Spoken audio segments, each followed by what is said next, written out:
presents High School Game of the Week. And out there in TV land, my name is Vernon Prince. With me tonight for this exciting game between the Marauders of St. Peter's against the Royal Knights of Marist. I have to my left Mr. Jim Haig, and to my right, none other than Bruce Dabney. Hello, gentlemen. How you doing, Vern? How are we doing today? We're doing just fine. We hope you folks are going to really enjoy this afternoon's game. And we're going to go down to the field where we've got some interesting comments from Tony Powell, Paul Giorgio, and Joe Wisniewski. Thank you, Bruce. I'm Tony Powell, along with Joe Wisniewski and Paul Giorgio. This is a very important game for these two teams as they bid to qualify for the state tournament. We have two teams with very different styles. St. Peter's likes to grind it out, and while Marist likes to counter with an aerial attack. Neither team can afford a loss this late in the season. Paul, what is the importance of this game to Rich Hansen and his Marauders? Well, Tony, coming off last week's big win against Bayonne, that 30-6 trouncing over the Bees, Prep was very impressive. Very many people were surprised with this outcome. I, for one, was certainly surprised. Now, coming in tonight against Marist, the key is that Prep does not come in overconfident, especially since Marist was upset by Ferris last week. So Prep's got to make sure they're not overconfident. And if I know Rich Hansen like I think I know him, Prep will not be overconfident tonight. He will make sure that this team comes in ready to play football. There will be no thought of overconfidence, I believe. On offense, look for Prep to do the same type things that they've been doing all year. The power game, powers, blasts, counter trays. Maybe even more counter trays with Teddy Schroeder out of the offense. Defensively, St. Peter's has to worry about the Marist passing game. There's no doubt about that. Frank Blunder is certainly one of the finest quarterbacks in the county, and he's got a core of good receivers in Steve Moser, Sean James, Jamal Folks, and Chester Tate. Now, Ferris last week put tremendous pressure on Blunder, forcing him into many bad passes and sacks. And at times, they even sent 7 and 8 people on a rush. I don't think Prep is going to send quite that many people, but they are going to be looking to fire linebackers and defensive backs in the certain passing situations, and they'll be coming from all angles. Well, because of the strength of that Ferris victory last week, Marist got killed in the second half on turnovers. Joe, what do you think Coach Tom DeMeo is going to do to offset those plans and spur his Royal Knights on to victory? Well, Tone, I'll tell you, turnovers can cost any game in the professional ranks and in the amateur ranks. However, Marist is a much better team than the people saw last week when they lost 12-0 to Ferris. They have all-county quarterback Frank Blunder, as Paul had mentioned. This man is unbelievable. He's going to put some numbers on the board tonight. You'll see the real Frank Blunder. Marist is psyched up for this game. Like Marist, not only do they have a tremendous passing game, they also have 3 running backs that come out of the backfield. They have Sean James, runs the ball, Tyrone Griffin, and Adonis Blue. We all know about Adonis Blue. Tremendous. So either one of them can carry the ball and carry Marist to a victory here at Cochrane Field. And on defense, Marist is going to have some problems. Ferris gained over 200 yards running last week against Marist, and Ferris doesn't have the strongest running team. However, they do have a good running team. But what Marist is going to have to do is put more men up on the line. Instead of that 5-2 defense, maybe they're going to have to put maybe 1 or 2 more guys up on the line. That is going to be the key. They have to get the ball, Marist. Not only do they have to pass, but they have to control the clock, because if they give Prep the ball and let Prep run the ball with Mulcahy, it may be trouble for Marist. You know, you mentioned Schroeder earlier, and Schroeder was injured last week, ankle injury. What's his status? Okay, Tony, talking to Rich Hansen yesterday and then again today, Schroeder is highly questionable. If he's going to play at all, it's going to be on defense to try and put pressure on Blunder. I don't think you're going to see him on offense, if you see him at all. Okay, so injury will be a big factor in this game. And what's the injury report from Marist, Joe? Well, Tony, there's no injuries. Marist is psyched up for this game. There's no injuries. James, Griffin, they're all ready. Blunder's ready. Let's get the game going. Let's get started here, and I'd like to send it back up to the booth. We will do predictions real quick. Well, Tony, if Schroeder can play somewhat, and if Prep cannot look past this game at North Bergen, then I look for Prep to take the game through. Okay, and Joe? I look, like I said, Blunder's going to have a tremendous game today. Look for Marist Royal Knights to upset the Marauders.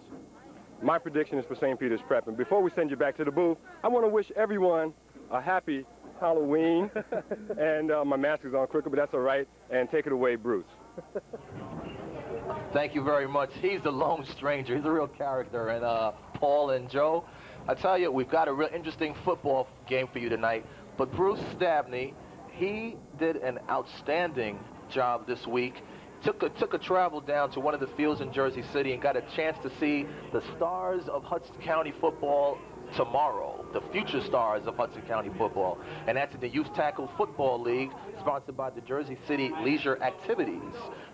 Bruce, why don't you give us a little bit of information on that before we go to that tape? Well, to give you some background, the league had been non-existent since 1981. It's been a 9-year hiatus for what we call recreation football for young kids in Jersey City. And what that did for the high schools in Jersey City, it acted as a feeder system. And that hiatus has definitely had an impact on the public schools in Jersey City because they no longer have that feeder system that they need. And what that means for any high school coach, they have to start with the basics when a young man comes into high school. Those basics they should have learned, similar to Little League Baseball. And Bill Gargiulo is instrumental in getting that league together with the help of Mike Martucci, who's the new director of Public Works, and of course Joan Earls, who's been a fixture in leisure activities for years. They got this thing sponsored. They have approximately 150 kids involved. And then Bill Gargiulo told me something very interesting. They had over 500 kids sign up for that league, which means they had to turn away approximately 300 kids. But what makes it even more exciting, it involves young girls, boys, parents, coaches. To see the people turn out, I was very enthusiastic about it. It looked very good. And when you see some of these plays come on, you'll see these little guys in action. Here we go now. Vern, you call the plays here. Like they say in Videoland, let's go to the videotape of that good interview that Bruce did. Here we go with the videotape. Sports presents a special feature tonight. We're at Caven Point in Bill Cochrane Field to bring you a special feature, recreation football. Recreation football is back once again in Jersey City, and with me is my guest, the director of that, Mr. Bill Gargiulo. How you doing, Bill? Good, Bruce. I'm the director of the Football League. Well, the director of the Football League, and in my opinion, he's the director of everything. He's quite a man. He's been around for some years. Give us some insight and the other people involved in this Recreation Football League. Well, it hasn't been around for about 9 years, and we definitely knew that the children needed it desperately. And by the turnout we got when we started it, we had over 500 boys sign up for it. We knew that they really wanted it back, but we only could keep about 180 out of that. And we still have it going, and the kids seem to love it. And I know it's going to help the city high schools and great in the future. Well, you know, aside from the ball players, I noticed that we have cheerleaders, we have officials, we have coaches, and as you stated, the turnout, how many people actually turned down because you only had 4 teams this year? We had to turn down because we didn't have enough equipment, at least 300 boys. Now, what are the plans for the future? Well, we hope to next year have 12 teams, 6 teams in a 9 to 10-year-old group, and 6 teams in the 11 to 14. Well, you know, I know in talking to the high school coaches, they indicated to me how important this feeder system is, not only for high school teams, but the fact that it keeps kids off the street. Can you elaborate on that? Well, that's the main thing, is to keep them out of trouble because of the problems we have, you know, not only in this city, but in every city, with the drugs and the crime, and also the discipline part of it, which a boy who's never had any discipline, now they respect it. They know what you're talking about when you tell them they got to be a certain weight, they have to be in at a certain time. And if they're overweight, we definitely don't play them. What is the weight limit? The weight limit right now is about 130. Okay. Anything over that, we don't let them play. Do you have a minimum weight that a kid must Well, weigh? it's supposed to be 90. But we have a few out here that they couldn't be 90 pounds with weights. So with the rocks in their pocket. As a matter of fact, my director of sports, Dennis Benjamin, played for the Bergen Lafayette Lions in 1965 and 66. And he indicated to me that he had to put rocks in his pocket. Oh, I believe it. They used to cheat in those days. Now, you know, in terms of the commitment of the coaches, I mean, how many people do you have involved in coaching? Well, when we first started, that was one of the problems. We didn't think we would get enough coaches. I mean, we put ads in the paper, and we had about, I guess, 10 people apply.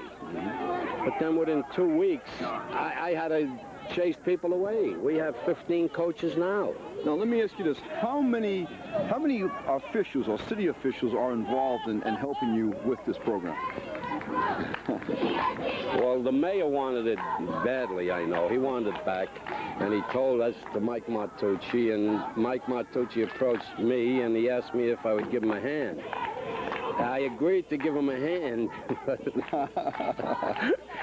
you know, it's a lot more work than you expect. I mean, I coached 2 high schools, you know, and that's only one school. You may have 150 children.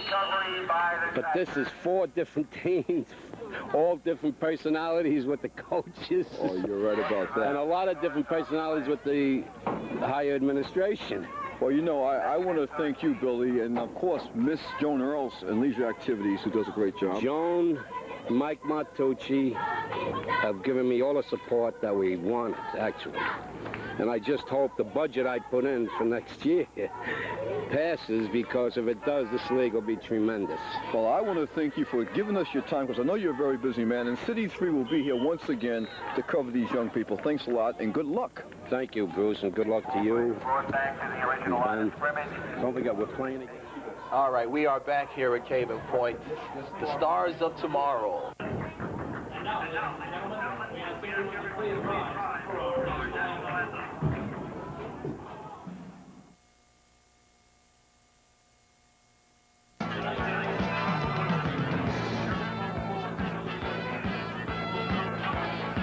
Okay, and welcome here to Cochrane Field in Caven Point, where this week's game of the week, the St. Peter's Prep Marauders versus the Marist Royal Knights. I'm Paul Giorgio, along with Vernon Prince and Jim Haig, bringing you the play-by-play for tonight's game. At this moment, the co-captains of the teams are going out for the coin toss. Gentlemen, we had some predictions down on the field by myself and also with Joe Wisniewski. Vernon first, how do you feel about tonight's matchup? Well, it should be a very interesting one, Paul. The Marauders, coming off a very impressive 30-6 win over Bayonne last week, looked very strong.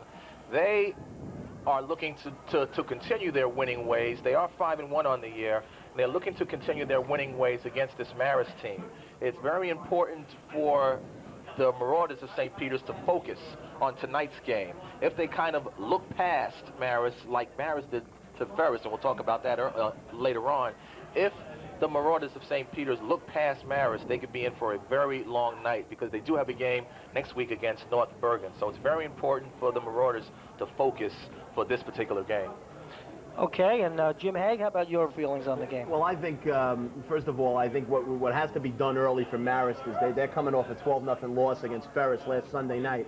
They got to eliminate that game out of this system in the early stages of this game, or they're going to have no chance of competing, which means that they're going to have to establish a good run game in this game tonight. They didn't have their running game was not in sync at all on Sunday night. So for the Royal Knights to emerge victorious tonight, I look for fullback Tyrone Griffin, number 42. If he has a very big game, opening up, establishing some sort of consistency in the run, then I would look to see then Frankie Blunder will be able to throw the ball. And that's their bread and butter, man. Blunder's one of the best quarterbacks, if not the best quarterback in the county. But I think Tyrone Griffin's got to have a big game running the ball for the Royal Knights tonight if they have any prayer of winning the game. One other quick point, the play up front by the Marauders has been exceptional the last 3 weeks. I look for the people, especially 3 of them that are standing right there as the coin toss has taken place.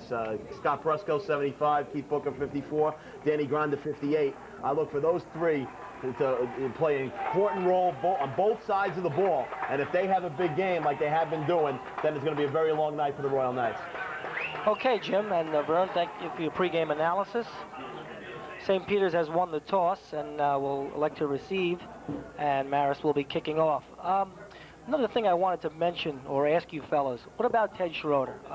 Talking with Rich Hansen, as I said before, he is questionable for tonight. Vernon, what kind of impact is this going to have? Well, I talked to the coaching staff prior to the game, and they mentioned to me that Schroeder is going to play. What he did during the week, he strained an ankle. He strained his ligaments in his ankle, to be exact, and he did not practice all week. Had a cast on. He has stated, Ted Schroeder, that he can move backwards and forwards, but trying to move laterally is going to be a problem. And you know, having a running back not being able to run lateral can be a definite loss to your running game. So it should be pretty interesting to see how Schroeder will affect the Marauders offense. Jim, how about your feelings? Real quickly, to talk about Ted Schroeder and also just the offensive style of the Marauders. They're pretty much a straightforward type offense. So Schroeder, who's a big guy, should be able to handle if he is healthy enough to run straightforward. It really shouldn't have it because they really don't run any lateral plays, and he's pretty much an off-tackle, off-guard runner. He's, you know, straightforward. He runs straightforward, and that's what Rich Hansen has tried to do with their other running back, tailback Paul Mulcahy, telling him to run straightforward.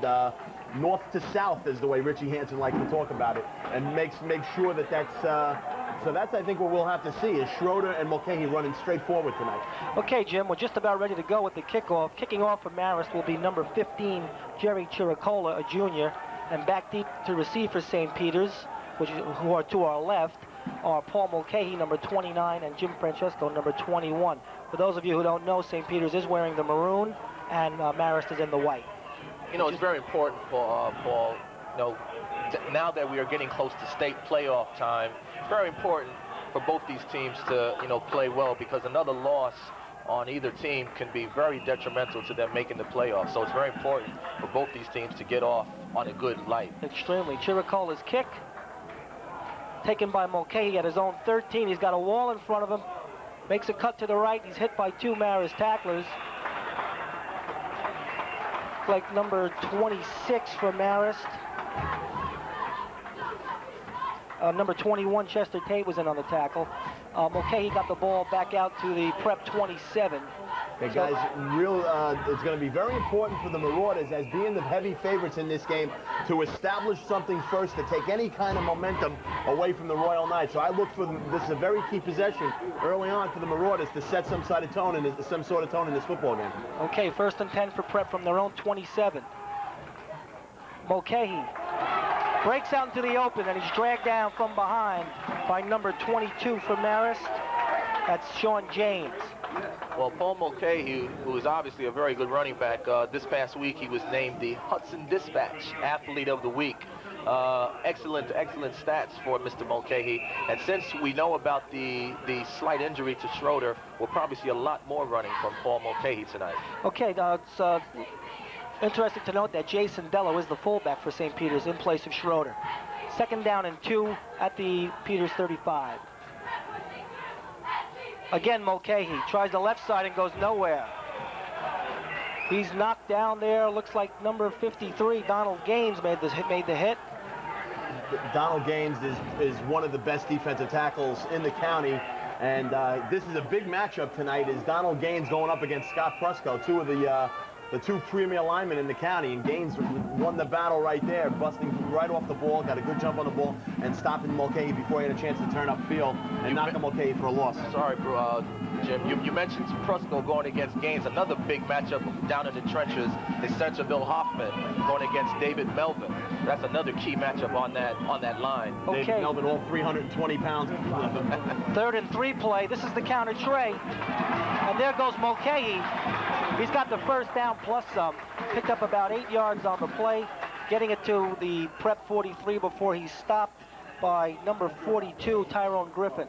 Okay, again, like we mentioned real quickly before the game started, that the Marauders were going to have great play up front from their linemen, and I mentioned Prusco, Granda, and Booker. Well, that time, Mulcahy just found himself right behind Prusco and Granda, and both of them threw excellent blocks, and it led to the 6-yard gain. So look for the interior line play. That's going to be important. 1st and 10 Prep. Mulcahy again behind Dello on the straight blast play, gets about 2 yards. Looks like Prep has been having a little bit of difficulty running to its left thus far. Well, when you talk about going to the right side of Prep, that is the stronger side with the bigger line. But the line from left to right is a very tough line. They are well experienced. They are very good at their blocking techniques. So we can run down the line for you. Dom Delafob is at split end. And we'll give you. And we've got Prusco, Granda, Hoffman, Butcher, and Ante Benziha, and Brian McMullen. Okay, Prep in the slot formation with an eye. There's the snap. Again, the counter tray, this time going nowhere. And Mulcahy is slammed to the ground by a group of Marist tacklers, led by, looks like number 22, Sean James. David, David Melvin on the nose got the best of Hoffman on that play, and he wrapped up. He had a bear hug, and when it's David Melvin making the hug, it's a big bear hug. And he got his arms wrapped around Mulcahy and made sure he wasn't going anywhere. A grizzly bear hug. That's for sure. Kind of like the refrigerator, or maybe a Frigidaire. No, he's the kitchen. He's the whole room. Okay, we have a timeout on the field. Officials timeout. Prep coming out there in a two-man slot to the left, a different formation for them. Usually their passing formation. They have Mulcahy and Francesco in the slot. You mentioned that passing formation, Paul. They've got some excellent receivers in Jimmy Francesca and Dom Delafave. So if Guma goes to the air, look for those two to be on the receiving end. Okay, Guma looking to throw.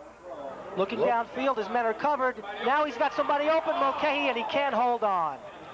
He had plenty of time, got Mulcahy to break free down on the far sideline, but Paul couldn't hold on to the ball. The pass was there. And you talk about time. What a great job pass blocking by the Prep lineman on that play. I mean, he had enough time to read the newspaper and have a cup of coffee back there.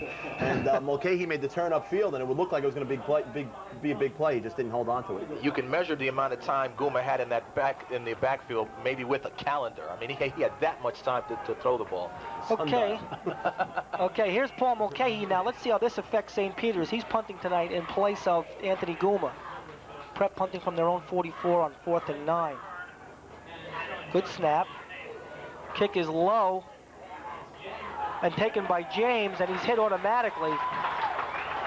Good coverage there by Kenny Ferranti, number 34.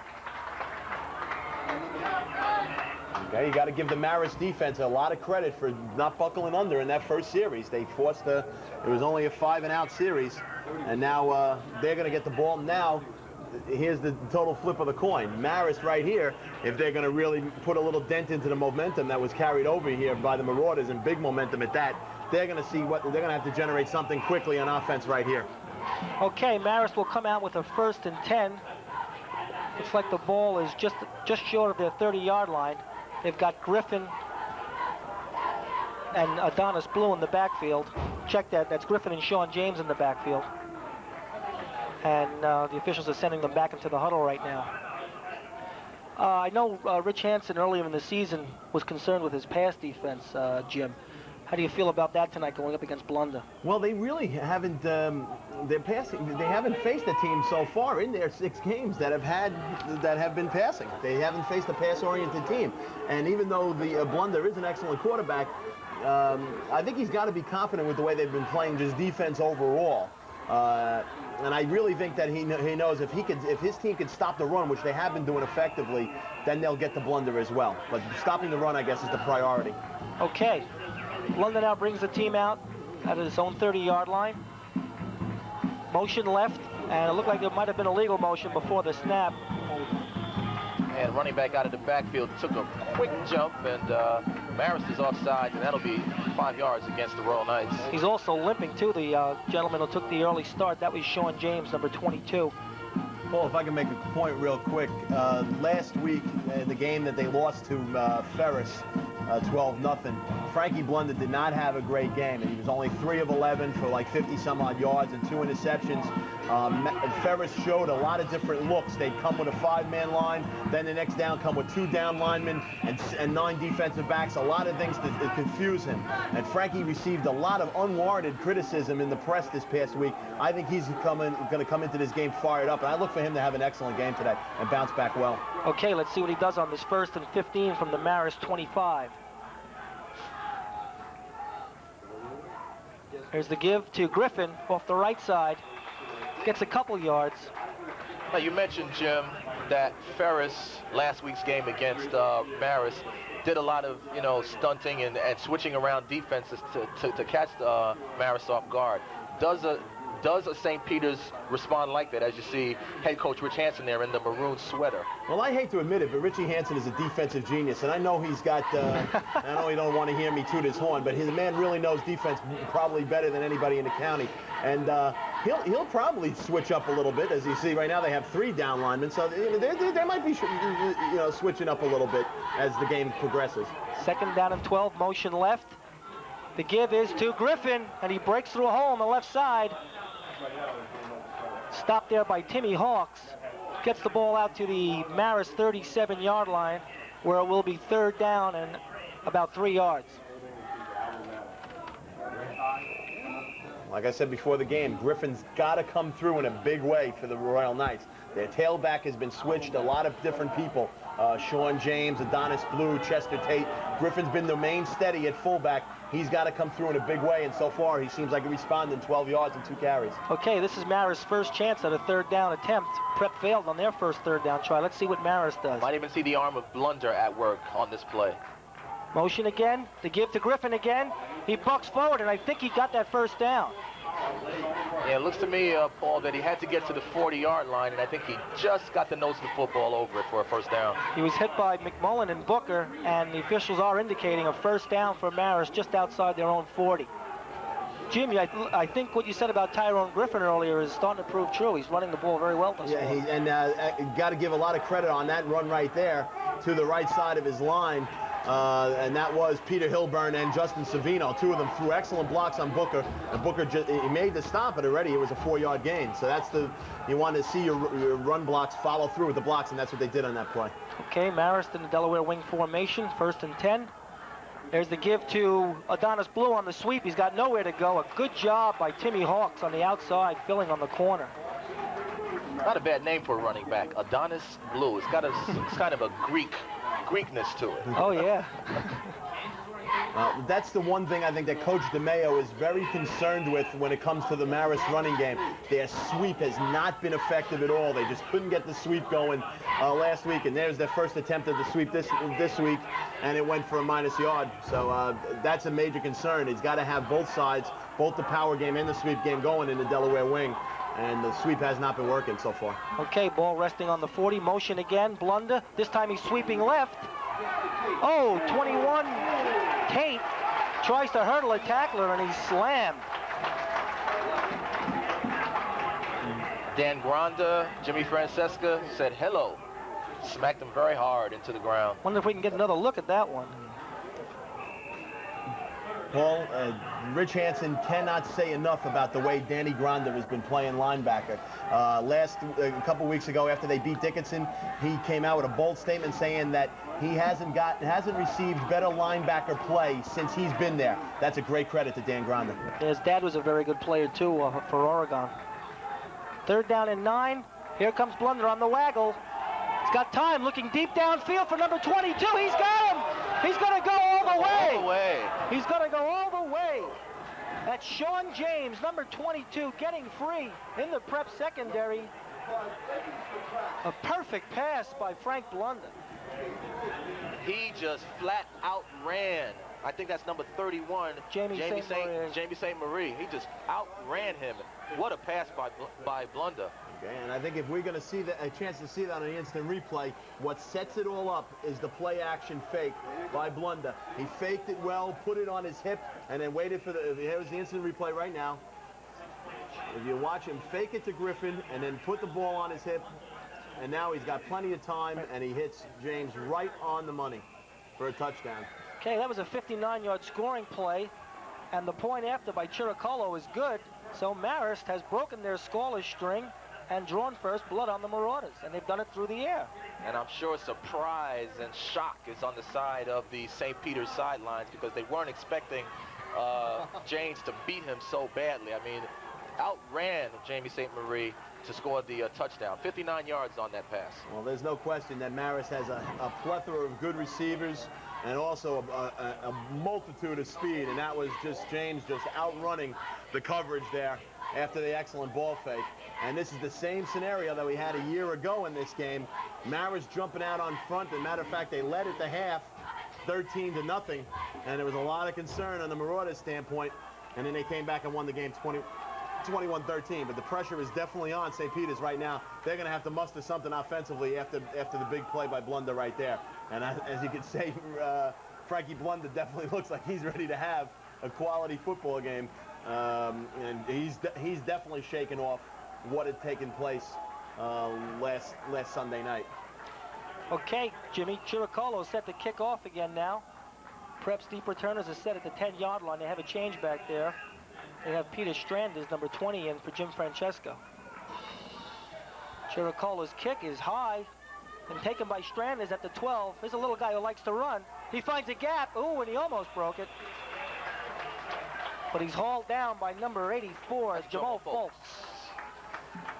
And I tell you, one comment I'd like to make, gentlemen, is that I noticed on the sidelines of St. Peter's, number 42, Ted Schroeder, has his helmet off, and he was not in on defense. We didn't see him earlier on the offensive series, so it's quite possible that we won't see anything of Ted Schroeder tonight. Good point, Vernon. He hasn't been in at all. Yeah, I wonder what kind of effect will that have on the St. Peter's offense and defense. Well, it'll have a great effect on the Marist defense because then they can key their situations and look strictly at Mulcahy. First and 10 for St. Peter's in the I formation. Francesco goes in motion left. There's the give to Mulcahy behind Dello. Makes another nice cut, and he got most of that on his own. Picked up about 7 yards on the play. Sean James was in on the tackle. An excellent run by Mulcahy, because it looked like the hole that he was going to run into was stopped, and he spun off that and picked up some good yards. Looks like Mulcahy has an equipment problem here. Jim, it looks like Jason Dello is having some trouble blocking. He's obviously much smaller than Ted Schroeder, and he seems to be getting stood up on some of these blast plays. Well, I think a lack of playing time can do that. I mean, there's not many times that you can get in and practice blocking against your own teammates, and I don't know if he's getting received much time playing in any junior varsity game, considering he is a senior. So he hasn't seen a great amount of action so far this year, so I think it's a little difficult just for him to get everything going in gear. Okay, as we saw Paul Mulcahy getting his equipment together there, his helmet. When play resumes, Prep will have a second down, it looks like 4, at their own 37-yard line. Prep in the I formation, Francesco with a wing right. He goes in motion left. There's the snap, the pitch to Mulcahy going left. Cuts inside a couple blocks and then gets taken down. Made a good move, though. He got upfield when he had to. Had a nice head of steam going there, Mulcahy, but not enough, because they are still short of the first down. Third and about, what, 3? Jim, Donald Gaines was in there again on that play. Third and 1. He's got to be playing inspired, there's no question. I think he more than anybody took the loss to Ferris on Sunday night personally. He looked like he was in a state of shock, first at halftime when they were losing 12-0, and then at the end of the game, he was one of the last players to leave the field for Marist. I think he's been very geared up for this game, especially too, I don't know if our viewers are aware, but I made a bold statement in the preseason. Now, actually, the first game of the year, I've been very friendly with some of the Marist kids, and they were a little upset with the preseason selections I had on what teams were going to finish where in the conference. And I said that Marist didn't think they were going to finish ahead of Hoboken and thought that they were going to lose to all 3, Hoboken, Prep, and Bayonne. And they thought that they could beat Prep, and I said, well, if they can beat Prep, that I will clean the Marist gym with a toothbrush. Well, I got my toothbrush. I see it right there. He's got it. And the hand is actually shaking right now because it is 7-0, and I don't like to work with my hands. So this is a tough situation right now. So I think that also fired them up a little bit. They'd love to see a 350-pound guy on his knees with a toothbrush cleaning the gym. Third down and 2 for Prep. The give is to Dello. Jason Dello, and I think he got the first down, and they caught Marist by surprise on that. I would say so, because we haven't seen Dello carry the ball yet. So being this is his first carry, we'll see whether or not he can sustain a good running game tonight. And I'll tell you guys, that was not a pleasurable spot. No. I thought he got to at least the 42-yard line. They got him marked at the 41. If that's the case, this is going to be short of a first down. Definitely. By about a half a yard. It was not a favorable spot at all for the Marauders. All right, so let's say now it's 4th down. Let's play a little armchair quarterback. What do you do this early in the game, down 7-0? I think you punt the football. I like to agree with you on that one. Still early. And it's about 6 inches shy. I know one thing we used to like to do here, Jim and Vern, on 4th and less than 5 was go punt, but try and go on double or triple go.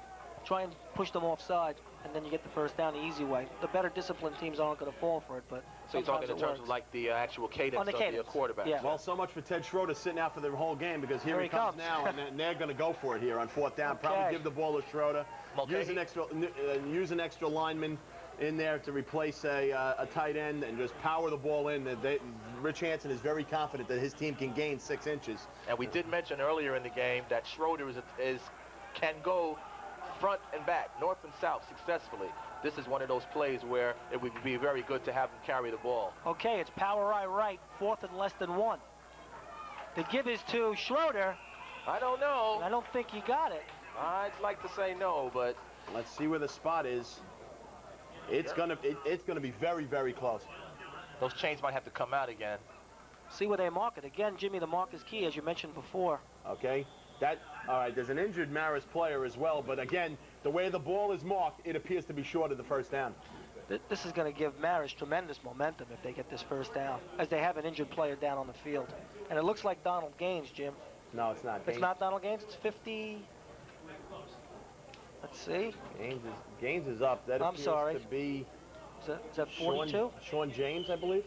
Can't get a look at the number. I think he's being led up now. So it's 42, like Tyrone Griffin. Tyrone Griffin. He's coming off. Unfortunately for Rich Hansen, he got hurt a play too late. Late there. They're short of the first. It appears from my angle that they are short of the first down. Well, this would be a big lift for Marist if they could stop the Marauders on this drive. You know, it's interesting. During the week, gentlemen, Coach Tony DeMeo of Marist said a lot of things against his team, or maybe not against his team, kind of that reverse psychology. First things first, he mentioned that he thought that Kuma... He just got it. Down. Look at that. Just barely. By the nose. Yeah, like I was saying, he mentioned one thing, that he felt that Tony Guma was an all-county quarterback, and I don't think Frank Blunder really was, the quarterback of Marist was too happy about that. He also mentioned that playing St. Peter's this weekend is like playing Notre Dame. So all of these things, all of these reverse psychologies can help a Marist team. And they're playing some good football now, even though the Marauders have the first down. Well, to give Tom DeMeo a little bit of credit, when you're a football coach, you never want to blow up your player better than anybody else. And I think he realized that he has the best quarterback in the county in Frankie Blunder. I just don't think he wants to blow steam at it, especially at a team he's going to play. Okay, 1st and 10 from the Prep 41. Guma back to throw on first down. Firing outside for Francesco. He has him. Francesco at the Marist 47-yard line, where he is stopped by number 10, Steve Moser, and number 21, Chester Tate. So Prep breaking from Foreman, throwing on first down. Now, on that particular play, Francesco was wide open. There was no one within 5 yards of him. So I guess the Royal Knights were playing some sort of zone. And he was wide open, and they got the first down. And Guma threw that ball excellently. He threw it. It was a timing pattern. He got Francesco open, and he hummed the ball in there. That was a very well-thrown tight spiral by Tony Guma. Good throw. Okay, 1st and 10. Again, Guma back to throw on first down. Looking for Dello over the middle, and it falls incomplete. He couldn't hold on to it. Surprised at how much they're trying to go to Jason Dello tonight. Trying to work him in that offense, ball. He is a senior, so he has been around. So it's very important for the Marauders to utilize Mr. Dello tonight, because, if I'm not mistaken, I think Ted Schroeder is back on the sidelines. Okay, it'll be 2nd down and 10. The ball is resting just inside the Marist 47. Marist leading here in the first quarter, late in the first quarter, 7-0 over St. Peter's. Guma comes out now with an offset eye. He's got a slot formation to the left. Mulcahy goes in motion. Guma pitches to Mulcahy. He fakes outside, now cuts inside. He's coming all the way back against the grain. He's got some running room. And he's taken down nicely. A fine stop there by number 34 for Marist, George Redfern. But Mulcahy's showing terrific, what's the word I'm looking for? Peripheral vision. Peripheral vision. Talk about a touchdown-saving tackle. That was it right there by Redfern, because Mulcahy was on the left side of the field and cut completely over to the right side against the grain, and there was almost no one in front of him. He had plenty of blockers, and Redfern, like I said, made that touchdown-saving tackle. Well, I talked to Paul Mulcahy in the beginning of this week, and he talked about how he just loves to, even though Rich Hansen would love to have him run north to south like a Mason-Dixon type runner, he'd preferred to get out in the open field a la O.J. Simpson and Tony Dorsett. And he says he likes that. And his big thing he likes to do is to make sure that the fans who paid admission to come in has a good time and enjoy him to run. Paul Mulcahy is definitely in his own little world, and that's fine. You need football players like that with a couple of screws loose and playing with like deck of 47 cards. But he's effective for the Marauders, and he made a great run on that play right there. That was all Mulcahy. 1st and 10 Prep at the Marist 37. We have some whistles.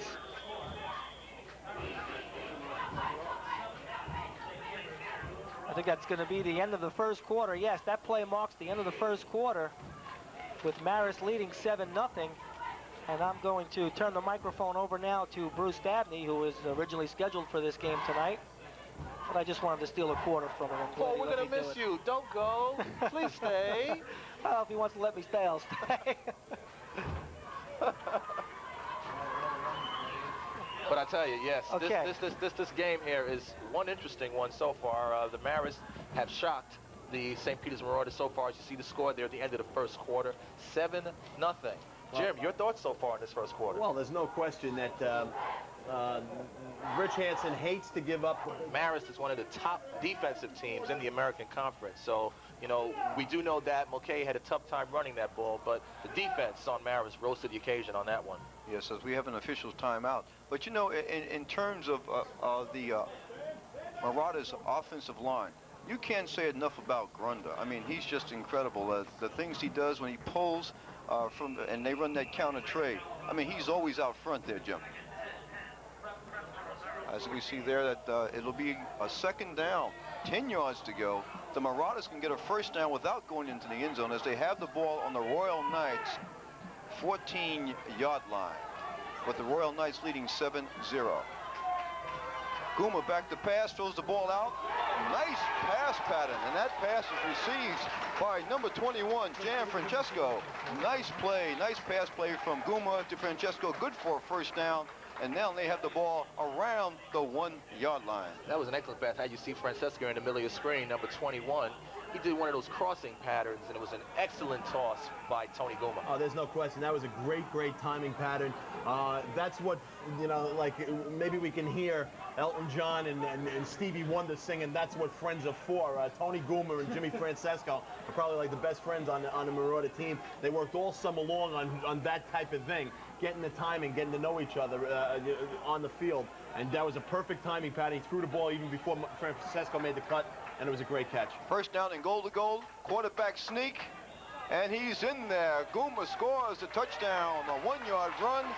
That brings the St. Peter's Prep Marauders within 1 point of the Marist Royal Knights. Score is with 7 minutes and 29 seconds to go in the first half. 7-6 Marist with the Marauders to kick the extra point. Well, it was an excellent sustained drive by the Marauders on that particular offensive situation. And I'm sure that they are feeling a whole lot better than they were earlier in this game. So is Jim Haig. No toothbrush right now. If they can tie the score, which we're at the beginning again. And the kick is up, and looks like it is good. So with that extra point by Guma, the score is now the Marist Royal Knights 7 and the St. Peter's Prep Marauders 7. Tie ball game, Jim. Very impressive, and I can breathe a little bit easier now. My toothbrush is going to be pushed over to the side. With that play right there, I mean, that was a 14-play, 70-yard drive that took about 5.5, 6 minutes off the clock. Excellent drive. As a matter of fact, it took more than that because we have 7:23 left to go in the second quarter. So that was just execution the way Rich Hansen style. I mean, that's the way he wants the Marauders to run their offense. Guma, you know, hit his passes when he had to. Hit Mulcahy for that 10-yard pass. 2 passes to Francesco for 13 and 12 yards. The run worked well, and he doesn't even have Ted Schroeder. So I think that was an excellent drive by the Marauders, and they proved a little bit there. And now it's going to be up to their defense to rise to the occasion. Right, as Guma will kick off for the Marauders with Adonis Blue, number 32, back on the left side of the field for the Marist Royal Knights, and looks like number 21, Chester Tate, back deep for the Royal Knights. Kick is off. Short kick, fielded by Chester Tate around the 25-yard line. He brings it up across the 32, about the 32-yard line. So the Marist Royal Knights will have the ball 1st and 10 on their own 32-yard line. Bruce, I've just been told that drive, that 14-play, 70-yard drive, took 8:57 off the clock. That's almost 9 minutes, is 3/4 of a full quarter that the Marauders controlled the ball. that means that there's going to be a very rested defensive unit out on the field right now for the Marauders, and that's got to be a plus for them. Right, and that's excellent ball control. That's what you want to see. A mixed drive. They showed a variety of plays. As we see now, the Royal Knights turn. First down, 10 yards to go from their own 31-yard line. Delaware wing T. There's motion.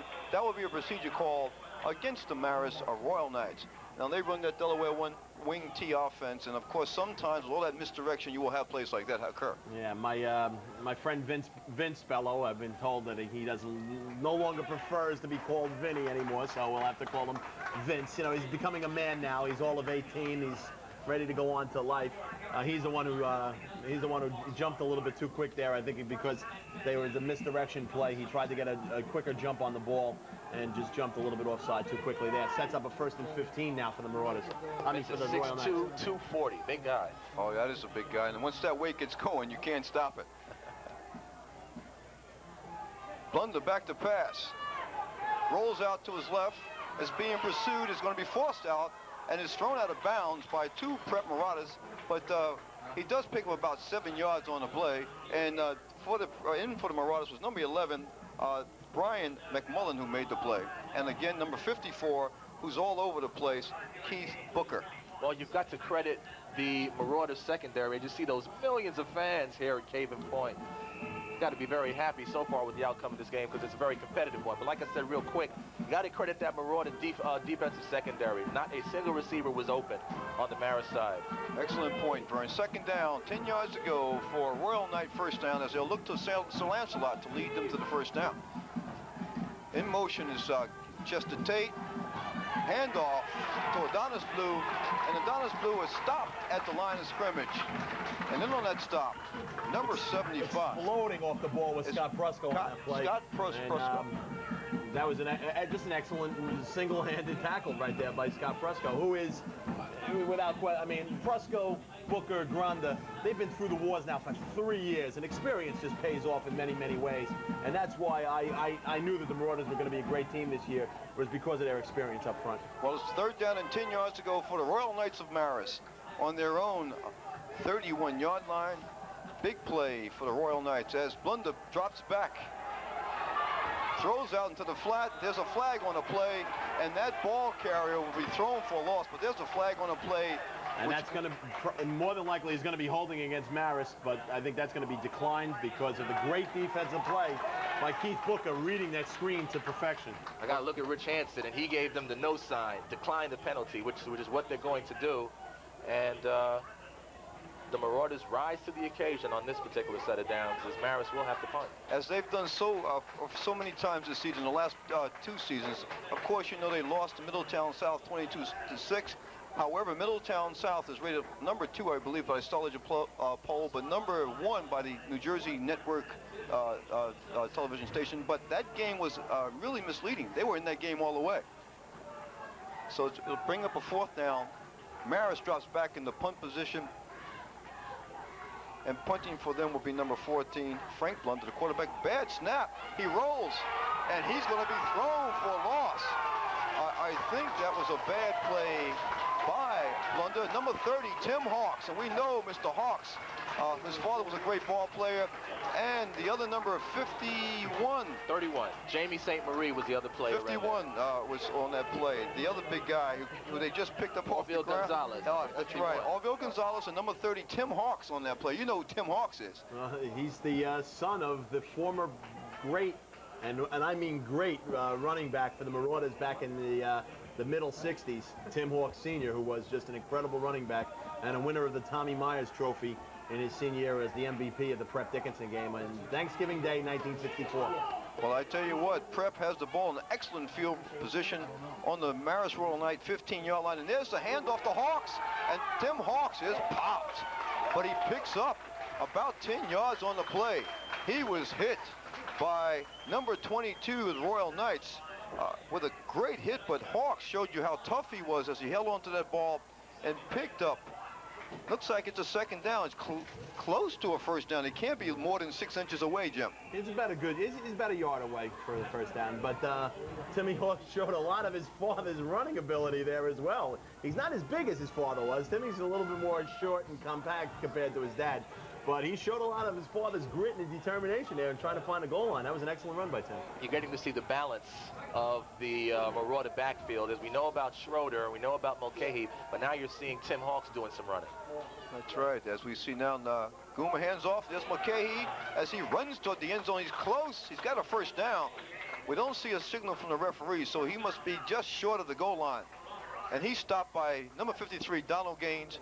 And on the other play previous to that, Hawks was stopped by Gaines and, of course, assisted by number 22, Sean James on the play.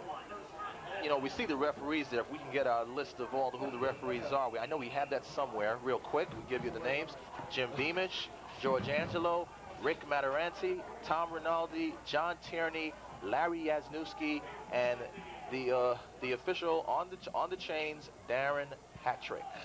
You know, let's give Larry another chance. Larry Yanuzzi, you turned him from an Italian into somebody who's Polish. I've done worse things, Joe. And Mulcahy is in the end zone. So Mulcahy takes the handoff from Goomer. The St. Peter's Prep Marauders take the lead for the first time in this game, 13-7, as they'll try for the extra point. Now, Bruce and Jim, Paul Mulcahy, in terms of Hudson County scoring, is 5th with 52 points. So him scoring that touchdown now, he has 58 points on the year. Well, I think it's safe to say that the Hudson County scoring leader this year will be Dwayne Peterson. Mail it in. He's got 18 touchdowns. The envelope, there's no need to sit around and wait for results. As we watch the play again on instant replay, good interior blocking by Booker and Ante Benzija. And the extra point. And the extra point is no good, as the Prep Marauders failed in the extra point attempt. This could be a significant try in the game, because that leaves the score 13-7 St. Peter's. Should Marist score and kick the extra point, they would be up by 1 point. We have approximately 33 minutes and 37 seconds left. We'll be back with you right after this commercial break with today's exciting football. We're back with 3 minutes and 37 seconds left in the the first half, and St. Peter's kicks off deep to Marist. That's Adonis Blue. He receives the ball around the 14-yard line. Adonis Blue has the seam. Adonis Blue is tackled again by number 51 with the initial hit. Gonzalez, Orville Gonzalez for the St. Peter's Prep Marauders, and assisted by several other Marauders on the tackle. But he fielded that ball on his own 14-yard line, Vern, and brought it out to around the 34-yard line. He did. A very excellent run by Adonis Blue, who's a junior, 5'11", 195, one of the key people on the Marist football team. Okay, in between on the timeout just then after the touchdown, the prep training crew was working feverishly on two people, Tony Guma and Keith Booker, and looked to see whether or not they're going to be healthy. It looked to me that Guma took a blow in the mouth. First down for the Marauders, and again, that ball carry goes nowhere as number 75, Mr. Scott Prusco, is there. Mr. Prusco is right in the backfield.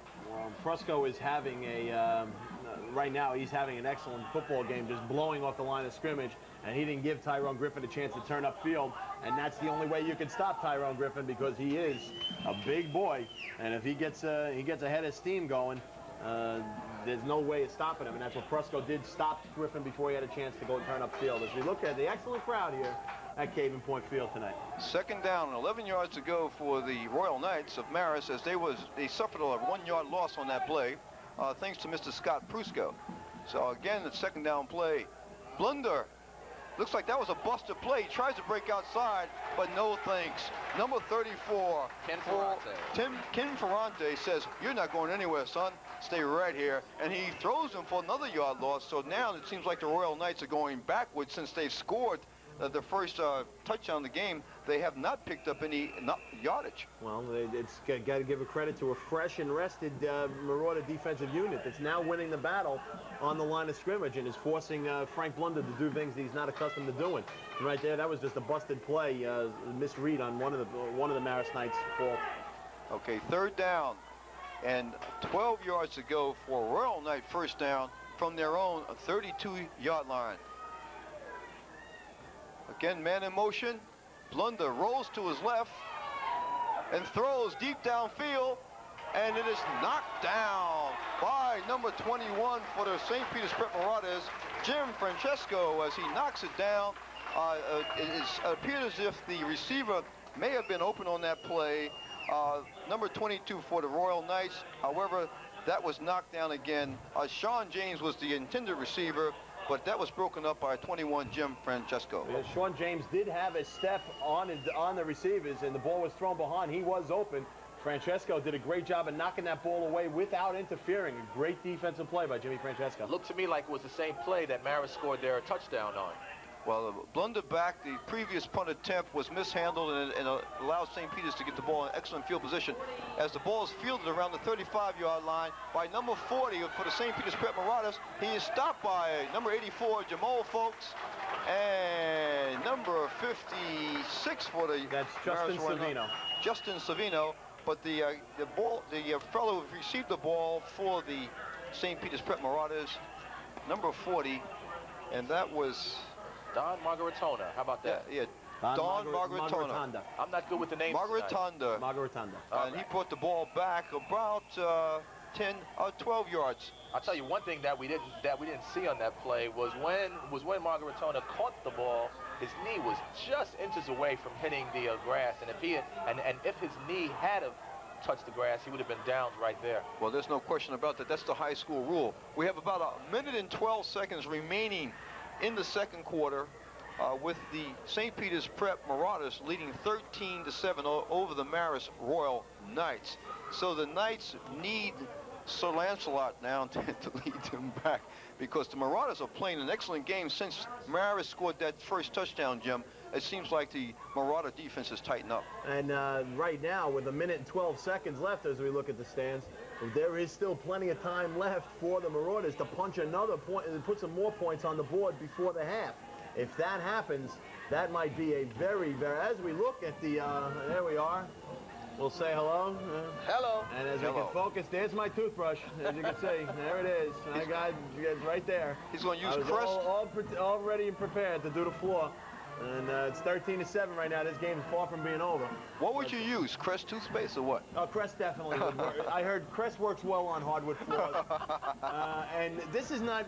I talked to Richie Hansen earlier in the week, and he told me that if they did lose, he was going to donate a Reach toothbrush to my cause, because the Reach has the longer handle, and it won't take as many strokes. Only about 7,311,216 strokes instead of 7,311,299. So, so he was all set to give me a donate the Reach. I was going to use this is a Picodent, but he's going to donate a Reach toothbrush to the cause. First down from the St. Peter's Prep Marauder 47-yard line. Guma back to pass. He throws to Mulcahy out in the flat. Mulcahy runs down the sideline, keeps his balance, but is forced out of bounds by number 21, Chester Tate. Again, a well-designed play as Guma just threw to Mulcahy. If there's any way that we can see that again on instant replay, you'll see 75 Scott Brusco probably throw the block of the game so far. I mean, he just absolutely got out in front of the screen and leveled his blocker. So, I don't know, we probably won't get a chance to see that play, but Brusco had an incredible block to lead that play, and Brusco is playing a great game so far. Yeah, the Marauders picked up 18 yards on that pass play, and it brings up a first down, 10 yards to go from the Royal Knight. 37-yard line. Oh, nice pass play again as Guma is showing you the kind of gun he has. Pass completion from Goomer to number 22 for the St. Peter's Prep Marauders, John Wolf. Nice throw by Goomer, as we see a timeout called by the St. Peter's Prep Marauders with 57 seconds left to go, Vern, here in the first half. I tell you, Tony Guma, who's in the gym, he is throwing the ball so well tonight. I mean, he is hitting the receivers on the numbers. He's getting a lot of time because of what the offensive line is doing. And right now, St. Peter's looks very unbeatable. Well, I think Tony Guma may have taken a lot of that Frankie Blunder All-County stuff to heart. And I think he figured that this was a chance that he had to shine head-to-head on television, no less, with with the head-to-head battle with Frankie Blunder, even though in the Jersey Journal today it was downplayed, as there we see the crew. Oh, the crew of our truck. Yeah, that was Stan, the replay man, Mercedes Torres, Maria Gonzalez, and Joyce Coleman Sampson.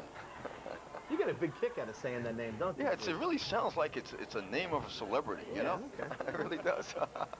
As we see, it definitely doesn't sound like Jessica Hahn, that's for sure. You know? Well, you can talk to Mr. Reverend Baker, you know, who's really having a long time to think about Jessica Hahn. Well, I'll write him a note, and he's got 45 years to respond, so... Well, you know, this field is in excellent shape, as we see one of the players on the sideline. But you know, a guy who does everything, he opens the press box for us, is Mr. George McHenry. Every weekend, he does a good job day in and day out here at Caven Point. As the Marauders put the ball in 1st and 10 from the Marist Royal Knight 25-yard line. Guma again drops back to pass, rolls to his left, throws, oh, he is hit as he throws, and the ball is just a nice save on that play, as he had number 29 McCahey there for a touchdown, but that was number 34 for the Marist Royal Knights, who came up with an excellent defensive play. That was George Redfern. George Redfern made a saving touchdown. I'll tell you what, the ball was there. It hit Mulcahy. He hit in between the 2 and the 9. It says Mulcahy's vision was impeded a little bit by George Redfern. But I'll tell you, that was one hell of a throw. What a hell of a off the back foot, with Tyrone Griffin bearing down, and I mean bearing down on Guma, and he threw that ball on the money, right in between the 2 and the 9. That was an incredible throw. Away from Mulcahy, too. Off his back foot. Strong, getting there in the passing formation. Man in motion. As we see, it's a 2nd down for again. Guma drops back. He's being rushed from the pocket, throws to his left. Again, there's a fight for the ball, and again, number 34, George Redfern. I mean, he's made 2 excellent plays. This time, the intended receiver for the Marauders was John Wolf, and that was just knocked away again by George. Well, on that play, George Redfern had perfect coverage. He followed Wolf step for step. He never looked off him. He was right with him. And when the ball went up in the air, he turned at had the perfect position on the ball to knock it down. That was excellent coverage by George Redfern on that play. You know, Guma's an excellent ball player, an excellent pitcher in the shortstop, so he has a strong arm. You know, he's a very gifted athlete, and he has improved with time, as you can see. Now, it's a big 3rd down play with 42 seconds left. Mishandle from center. The handoff is to McCahey, and McCahey runs for the 1st down. Very close. I don't know if he's going to make it. I think it's maybe about a yard short. Looks like he is close to the 1st down. But you may be right, Vern. They know. It's the 1st down. 2 yards over. But you know, there was a situation where the Marauders call a timeout. That was just a mishandle. Everyone seemed to relax on defense. He dropped the ball there. Looks like he fumbled the snap. He did fumble the snap, but I think that was the call. I think just Guma had the right presence of mind, but I think the call was a draw play, as we see it again. Well, I guess you're right on that, but again, Granda downfield there. Well, I'd like to think that the reason why that hole was so open was that Marist was in some sort of prevent defense on that particular play. Oh, they were, and they were rushing the passes, so that was the perfect time for the draw. A little bit of delay, and then the delay was even more so when the ball was dropped. But Tony Guma had a great presence of mind to pick up that ball, not lose his composure, give the ball to Mulcahy, and let Mulcahy dance. Well, that's what he likes to do. All he wants to do is dance, dance, dance. That's Paul Mulcahy. Well, we have an outstanding crowd here on a beautiful evening. I mean, it seems like this is definitely Indian summer. Outstanding crowd. The St. Peter's Prep Marauders cheerleaders are here. The Marist Royal Knights cheerleaders are here. Everybody's here tonight, Vern. And continuing with the outstanding quality of football tonight, we've got some outstanding halftime interviews for you with Tony, Paul, and Joe. So I hope you guys can stick around, and I hope the viewing audience can stick around, because we've got another half of football, and like I mentioned, the outstanding interviews at halftime. Yeah, and speaking of Joe, this week is cable TV Jersey City show Sports Fans, which comes on Channel 51 every Thursday at 7 p.m. is going to present the predictions of the North Bergen Prep game and the Marist versus Hoboken game. So we'll see that on Channel 51 with Joe Wisniewski. As we have a 1st down play for the St. Peter's Prep Marauders from about their own, the Royal Knight 12-yard. Guma rolls, and that ball is knocked away again by Mr. George Redfern, as they appear to be in some sort of zone coverage there, the Marist Royal Knights. And, of course, the intended receiver on that play again, this time it was number 21 for St. Peter's, Jim Francesco, who is an outstanding receiver, just knocked away by George Redfern. Again, and that was not, Francesco was not Redfern's man. Redfern came back to get the ball and got his hand on it. Great read by George Redfern, playing a great defensive secondary first half here. Second down. Again, 10 yards to go. They can get first down without scoring a touchdown. Guma throws one behind Mulcahy. This is the first time we've seen him misthrow a pass tonight. That ball was just thrown behind him. I don't know if there was just miscommunication on that play, Jim. It just seems like he just threw it behind him. Well, Guma threw an in pattern. Mulcahy ran it out. That was the there was the miscommunication. Not to mention on that play, Donald Gaines, number 53, popped Guma as he let go of the football. So I'm sure Guma is feeling some of that pressure on that last play. Oh, in this series, in this passing down series, he has really received some heavy blows from the Marist defenders, and yet he's taking a licking and keep on ticking. I guess he's almost like a Timex. He's doing a great job. Like that song, "No Pain, No Gain." He's getting again. There's a miss. Now that's another bad mishandled snap, and this time he pays the price. Again, Guma. That's the second time we've seen that happen, and this time he was stopped by number 29, Dion Golphin, for the Marist Royal Knights, and the Marauders called their last timeout of this first half with 12 seconds remaining in the score. The St. Peter's Prep Marauders 13 and the Marist Royal Knights 7. Okay, now let me interrupt real quick. Sure. This is where Tony Guma becomes a very valuable commodity, because he's going to come in now. He's going to attempt, and they're on the. It'll be a 31-yard field goal attempt, and this is where a lot of teams don't have a kicker that can hit this field goal. Well, Tony Guma, he definitely can nail this field goal. So it'll be instead of forcing to have to go for the touchdown here, the Marauders will settle for getting some points on the board off the foot of Tony Guma. Well, another thing that we have to mention, Tony Guma's had a couple of bad snaps from center. His center is Bill Hoffman, and I guess he's got to get a better communication going on between he and Hoffman. Maybe he's dropping back a little bit too quickly. I don't know what could be the problem, but that has been like the third time, if I can count them all, that Guma has had a fumbled snap. Well, also David Melvin comes in at the nose guard position for the Marist Royal Knights, a 320-pound senior, as Marist calls their second time out. But looking on the defensive side of the Marist Royal Knights, that Donald Gaines is one outstanding ball player. Oh, they have some great defensive players on the in the Royal Knight defense. Donald Gaines is a great player. Jomo Folks is a two-time All-County defensive end. You mentioned David Melvin is certainly a force at nose guard. Peter Hilburn is a great linebacker, and they also have George Redfern, who's playing a great game in the secondary. So they have Tyrone Griffin's an excellent linebacker as well. So they have some good defensive personnel on the Royal Knight standpoint. They just need to get a little bit more consistency offensively, and they have the total package. Well, we have an outstanding crowd, as I said it before, and it's great to see people come out with all this enthusiasm to watch and root their two teams on.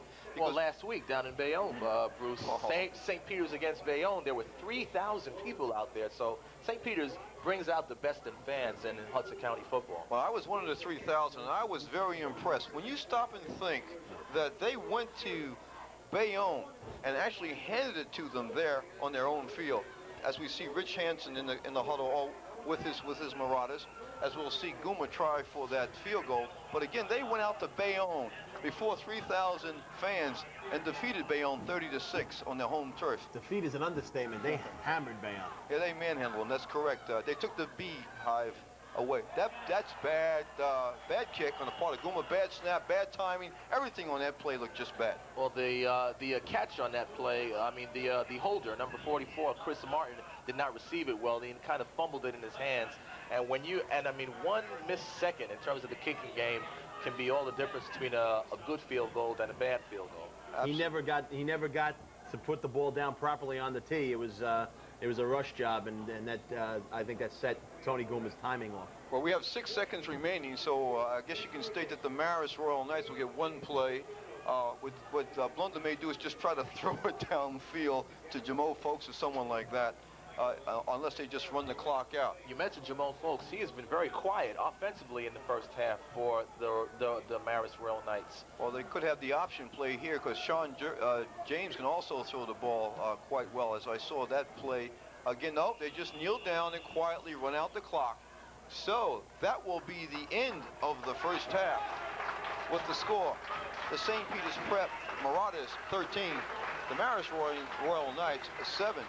Again, as we see the outstanding play in the first half of Gume at quarterback and Mulcahy running back for the Prep Marauders. Oh, absolutely, Bruce. Gume has done an excellent job, and Paul Mulcahy also, but you've also got to credit that offensive line of St. Peter's, especially led by number 75, Scott Prusco. He has done it all out there. He's even done the job defensively. Now, we're about to go to a commercial. When we come back, we're going to go down to the field to see the exciting interviews with Tony Powell, Paul Giorgio, and Joe Wisniewski. So stick around. We'll be back after these messages. My boy, Mike. We're back at halftime here at the Caven Point, Bill Cochrane Field, with the score at halftime, the St. Peter's Prep Marauders 13, the Marist Royal Knights 7. We're going down to the field with interviews with Tony Powell, Paul Giorgio, and Joe Wisniewski. Down to the field. Powell, and as you have been watching the prep game, Prep leads 13-7. Today at halftime, I have a special guest, somebody who's close to me. This is Al Romano. Al used to teach at St. Peter's Prep. He was also a graduate of St. Peter's Prep, 1967, I believe. And he's currently at Hudson County Community College, where he is in charge of academic foundations, English, and humanities. And Al, I got it right. I thought I was going to forget. Nice going, Tony. Good to see you again. Good to see you. You enjoying tonight's game? Very nice. Good game. A lot of spirit. We're doing a lot of good plays. Running the ball, passing the ball well. It's a good game. How does this team compare to the teams that you knew when you were in prep? Well, we always had good teams, but this year's team is really good. But there is one real strong comparison. Timmy Hawks' father was playing on the team when I was a freshman, so it brings back a lot of memories. Definitely indeed. You know, you look at this Marist and St. Peter's rivalry. I don't remember a Marist-St. Peter's rivalry during my years of prep. What about yours? Not really, although it was another boys' school, but it was, I guess it was pretty strong since because Hudson Catholic wasn't in existence at that time. I graduated, I think, in the second year that Hudson was in existence, so they didn't even have a graduating class when I graduated.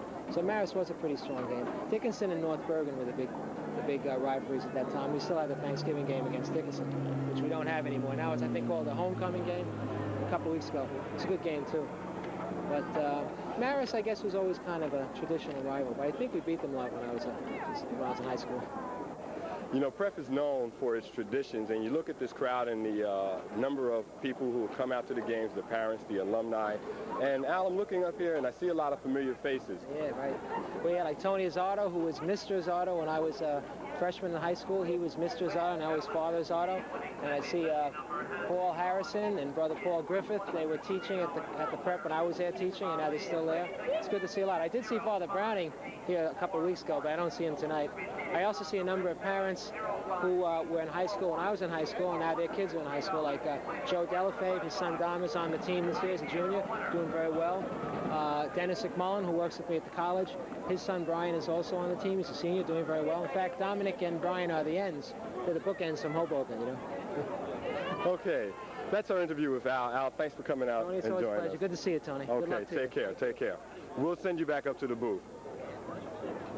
Well, thank you, Tony. I mean, you know, when you consider that he's going back to nostalgia there, Vern, what do you have to say about an old teacher of his? Well, I'm glad this is a teacher that treated Tony like this, because I'm sure if that teacher had failed Tony, I'm sure he wouldn't have been granted an interview on that one. No, definitely. And now we're going down to the field where Joe Wisniewski is going to be interviewing a good friend of mine and one of the more lovable characters in Hudson County sports, athletic director at Marist High School, Mike, I love myself, Pearson. Mike, take it away.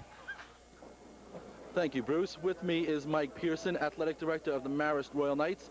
Thanks for joining us on our halftime show, Mike. Thanks very much for having me. Mike, there was an interesting article in this week's newspaper regarding the lackluster performance of the Royal Knights in your 12-0 loss to Ferris. Can you elaborate a little bit about that, about players being pinpointed for not performing as well as they were supposed to? Well, certainly we did have a lackluster performance. It's just unfortunate that a sports writer would take his job to go ahead and criticize 15, 16, and 17-year-old kids in the newspaper. You know, certainly if he's going to attack adults or whatever, we think that that's probably fair if that's his opinion. Unfortunately, he chose to use this column or form or whatever you want to call it to go ahead and berate 16 and 17-year-old boys, and it was very unfortunate. Is there any controversy as far as the parents writing in? There was a lot of concerned parents about the situation, about their sons and daughters being discriminated against as far as reporters. Well, certainly it's a situation where, you know, we are a private parochial school, and a situation where the parents pay tuition to send them to school, and certainly they're very concerned in how their children are being treated. That being the case, there was a lot of disenchantment, and also a lot of people were very upset about their children being pinpointed in the paper. Okay, that's very interesting. Mike, you've been athletic director at Marist for 4 or 5 years. Tell me, you've had such a winning tradition. You've last year you won you tied, I should say, the American Conference. In basketball, you won a championship, and in baseball, you won a state championship. How do you motivate your players? Well, basically, we give a lot of credit to the coaches that we have, and also to the student athletes that we have. We feel that the student athletes are very good and very dedicated. And in terms of motivation, we try to do whatever we can. Being in a situation we are a college prep school, and in the classroom, and also on the various fields and courts. Several years ago, you changed to co-ed. Has that affected the school in any way, academically, or as far as athletically, I should say, also? Well, certainly athletically, we've added a number of sports to accommodate the girls, and this is our 4th year. We will have our first co-ed graduating class this year. So we did add sports when the girls came in, and the addition of girls to the school has been very positive. We're very happy about it.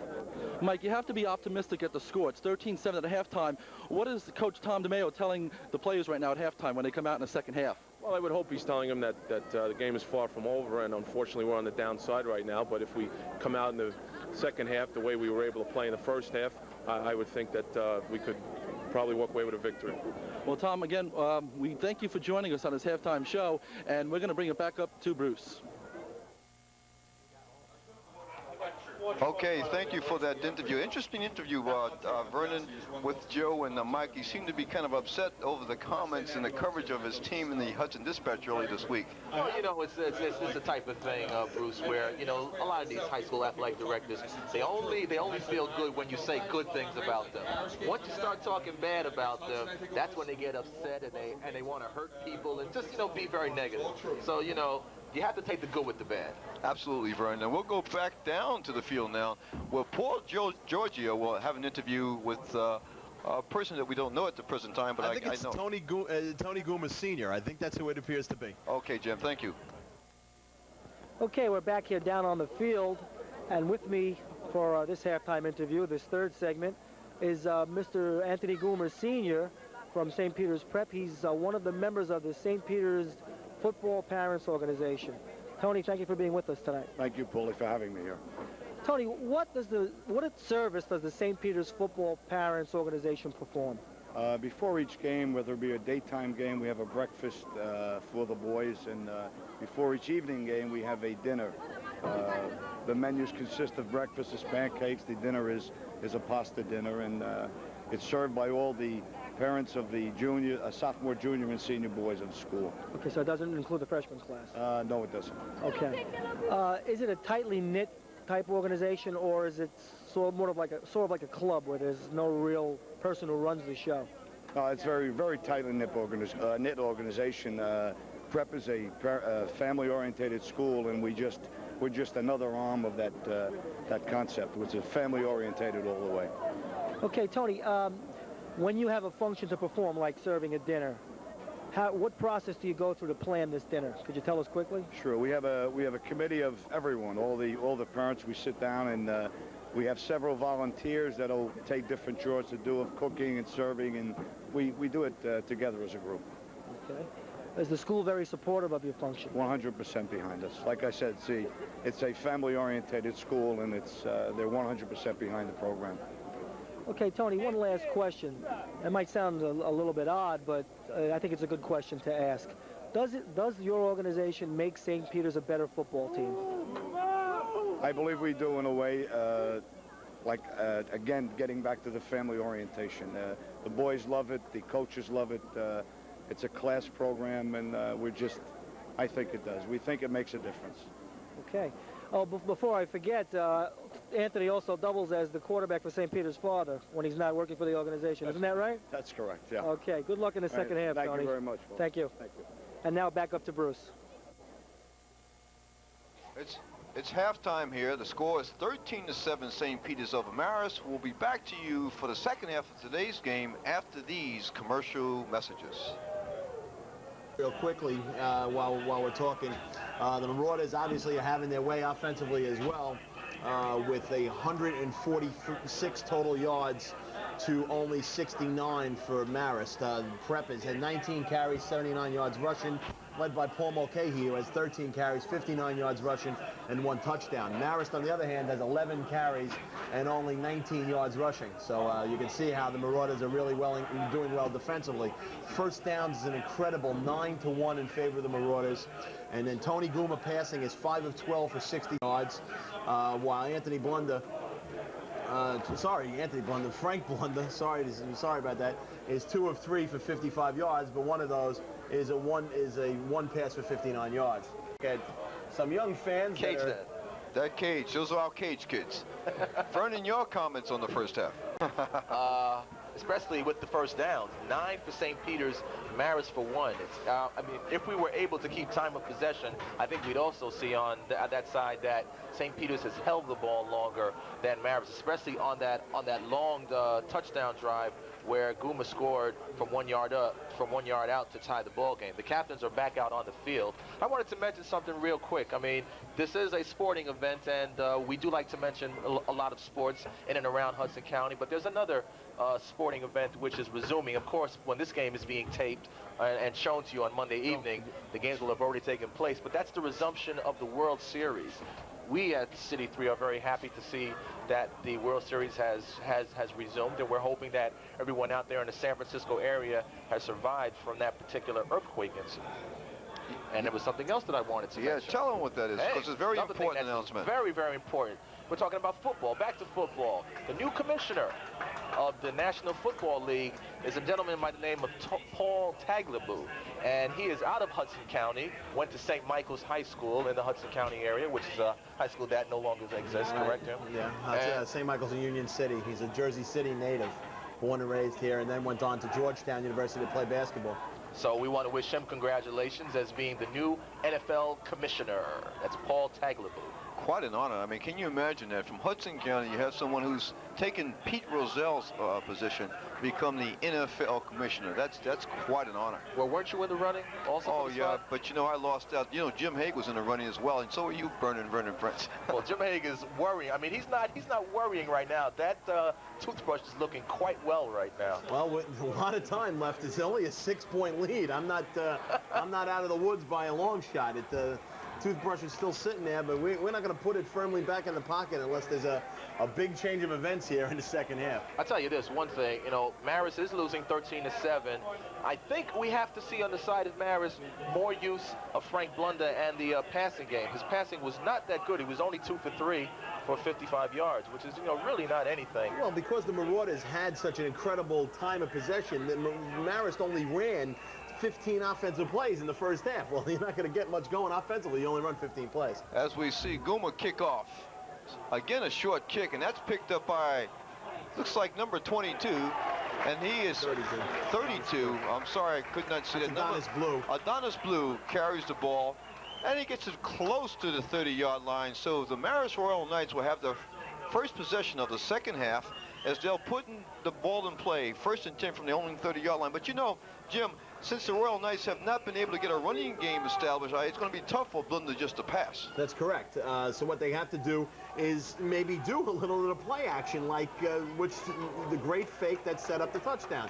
Dive Griffin into the line, and that might set up the wide receivers deep. Okay, again, here we go. Delaware wing T offense that the Royal Knights run so well.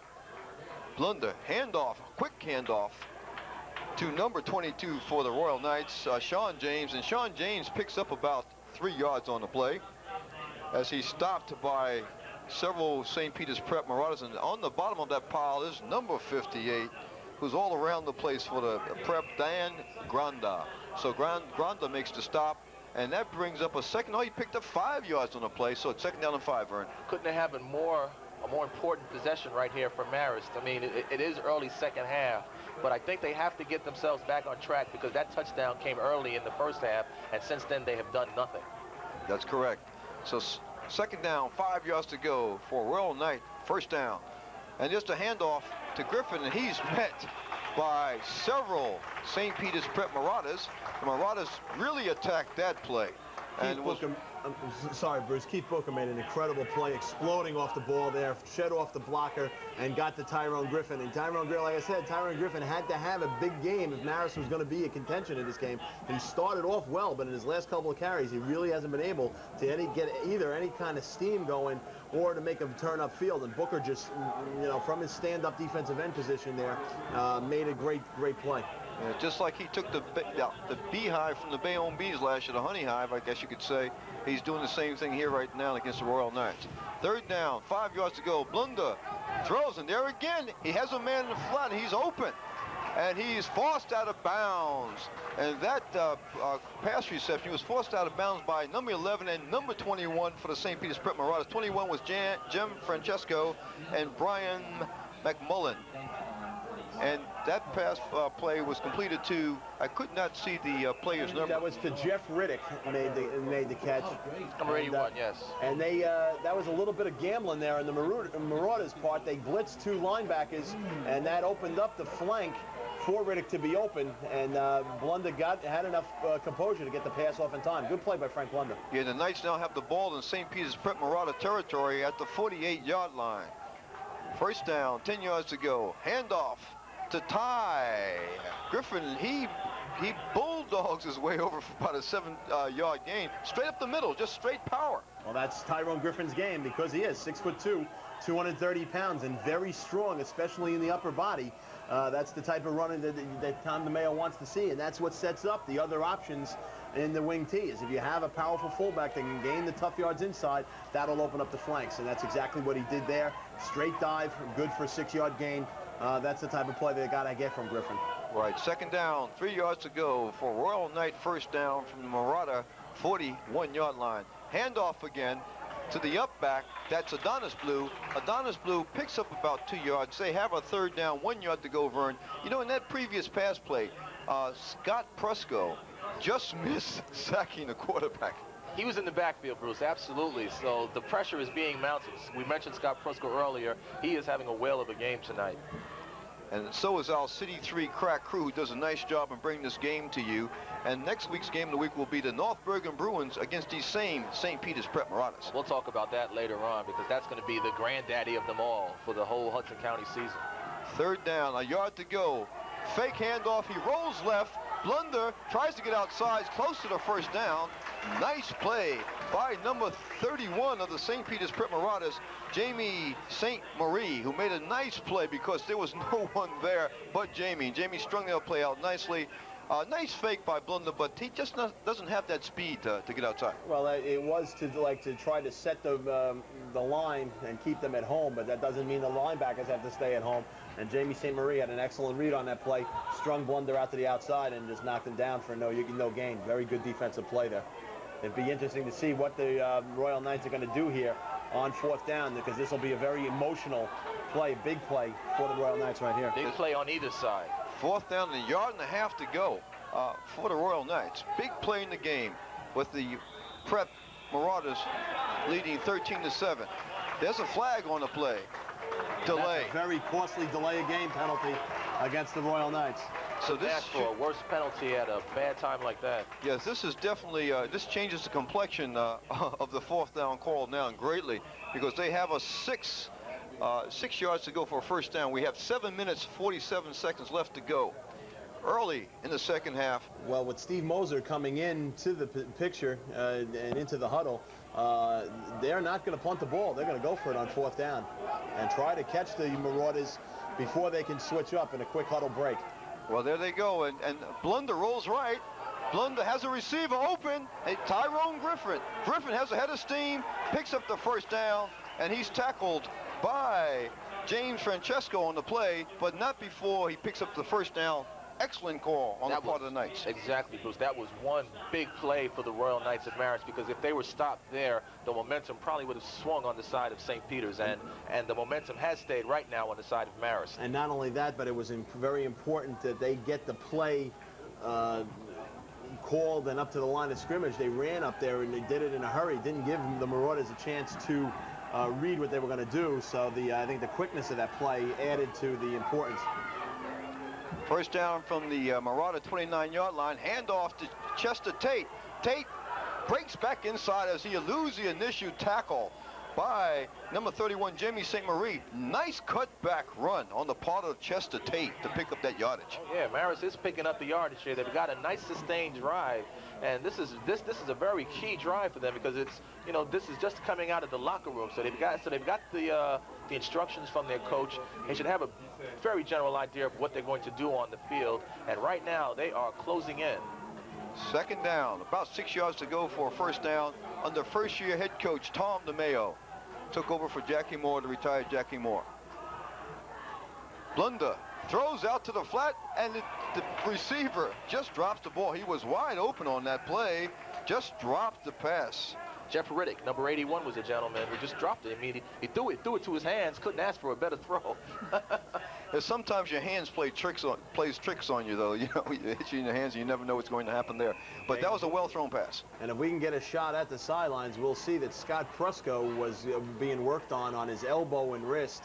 I think it was his elbow. He got taped up and was out of the game, and I think he's ready to get back into play. But he missed the last couple plays. That's the second time I believe he's been worked on in the game today. He and Goomer previously. Third down play for Marist. Handoff to number 22. He has blockers in front of him. Gains, and looks like he's close to the first down for the Marist Royal Knights. Sean James, I believe, picked up the first down as he had missed the 53. Donald Gaines leading the way. And number 56, Justin Savino. Yes, indeed. And that's the way that the Delaware wing sweep has to be run. Now, we talked about Tom DeMayo being a little bit concerned with the inability to get to the perimeter because he has such speedy people. That's what they has to do is to get to the outside. Both Gaines and Savino pulled well on that sweep and led the blocking and strung it out and able James to get a 7-yard gain. And a first down. So first down for the Royal Knights. That went no place as number 54, Keith Booker, is right there, assisted by, I believe, number 58, Danny Grinder. And I believe I saw Scott Prusko. And Scott Prusko, number 75. I mean, the dynamic three, the trio there. Talk about coming in and doing the job immediately. Scott Prusko was on the sidelines. The play before that came right back in there and assisted on that tackle. And that's how you have to tackle a guy like Ty Griffin, because he's a very strong 230-pound running back. So second down play. Fake handoff. Throws the ball up. He has a receiver. He's open. Touchdown. Nice play by Frank Blunder to number 15 for the Marist Royal Knights. That was Pharaoh Winstead. So instead of finding a Royal Knight or a Sir Lancelot, they found a Pharaoh. And they got a touchdown as Pharaoh Winstead on the pass play from Blunder to Winstead. That makes the score 13-13 with 5 minutes and 24 seconds. And Bruce, the missed extra point by St. Peter's when they scored their second touchdown is going to loom large right here, because if the kick is good by Chirocolo, Marist will take, I'm sorry, Chirocolo, correct? Yes. I've not been good tonight on names. This kick is good. They will take a lead. It's up, and it is good, almost blocked. Just got it up. Grunder was in there, but again, as you see the Marist Royal Knights sideline, as they're elated as they take a 1-point lead with 5 minutes and 24 seconds remaining in the third quarter. There you see the replay. There you see it. Blunder with a lot of time. The loft pass right over the head of Jamie St. Marie. And that is the second touchdown that has been scored on Jamie Cerise tonight. So now the score is Marist 14, St. Peter's 13. And Bruce, I think St. Peter's is a bit concerned right now. Well, you know, that was the first really long sustained drive they've had. Jim, would you like to comment on that? 12 plays, 70 yards, 6:36 off the clock. Excellent execution. We have a 14-13 score. Marist is in the lead right now. And it's now the emotional swing, and the tie is going to be on, the pressure is going to be on the Marauders to bounce back from this one. Also, the pressure will be on the Marist Royal Knight defense to hang tough here, because that was a nice drive on the part of the Royal Knights as they lead 14-13. As we see Chirocolo will kick off. back deep for the Marauders is number 29, Paul McKay, who receives the ball. McKay has a seam. McKay is stopped as he gets up around the 35-yard line. He's holding his leg. Number 56 on the tackle for the Marist Royal Knights, Justin Savino, who made an outstanding tackle, and there's an injured play on the field on the part of the, and number 21 also was in on that tackle for the Royal Knights, Chester Tate, and Mulcahy is down on the field. He seems to be rubbing his left leg, and the Marauders, Jim, cannot afford to lose a player the caliber of a Paul Mulcahy. Okay, but the way that the trainer Bob Zdowastowski is looking at Paul Mulcahy and the way they're pushing on his feet, it appears to be that he has just suffered a cramp in his calf, and I think he should be all right and be back. But it's going to be very costly just the first couple of plays while Mulcahy is out. They'll have to go with probably Hawks and Jason Dello in the backfield, 2 substitutes, down by a point. Be very close. As we'll go to a commercial break with the score, the Marist Royal Knights 14, the St. Peter's Prep Marauders 13. Tackle by number 53, Donald Gaines, but that was a great counter tray, as they state, as Grunda and Prusco lead the block on that play, and it opened up the hole for Timmy Hawks. And he followed the blocks well. Again, taking a page from chapter from yesteryear, following the blocks just much like his father did, you know. And Mulcahy is not in the backfield right now. It is Hawks who was running the ball, and he ran very well on that last play. First down, 10 yards to go from the Royal Knight 47-yard line. Hawks with the ball. This time he goes nowhere.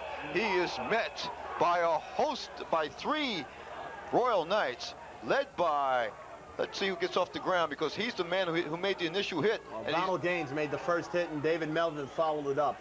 Gaines made the first hit, and Gaines is shaken up just a little bit.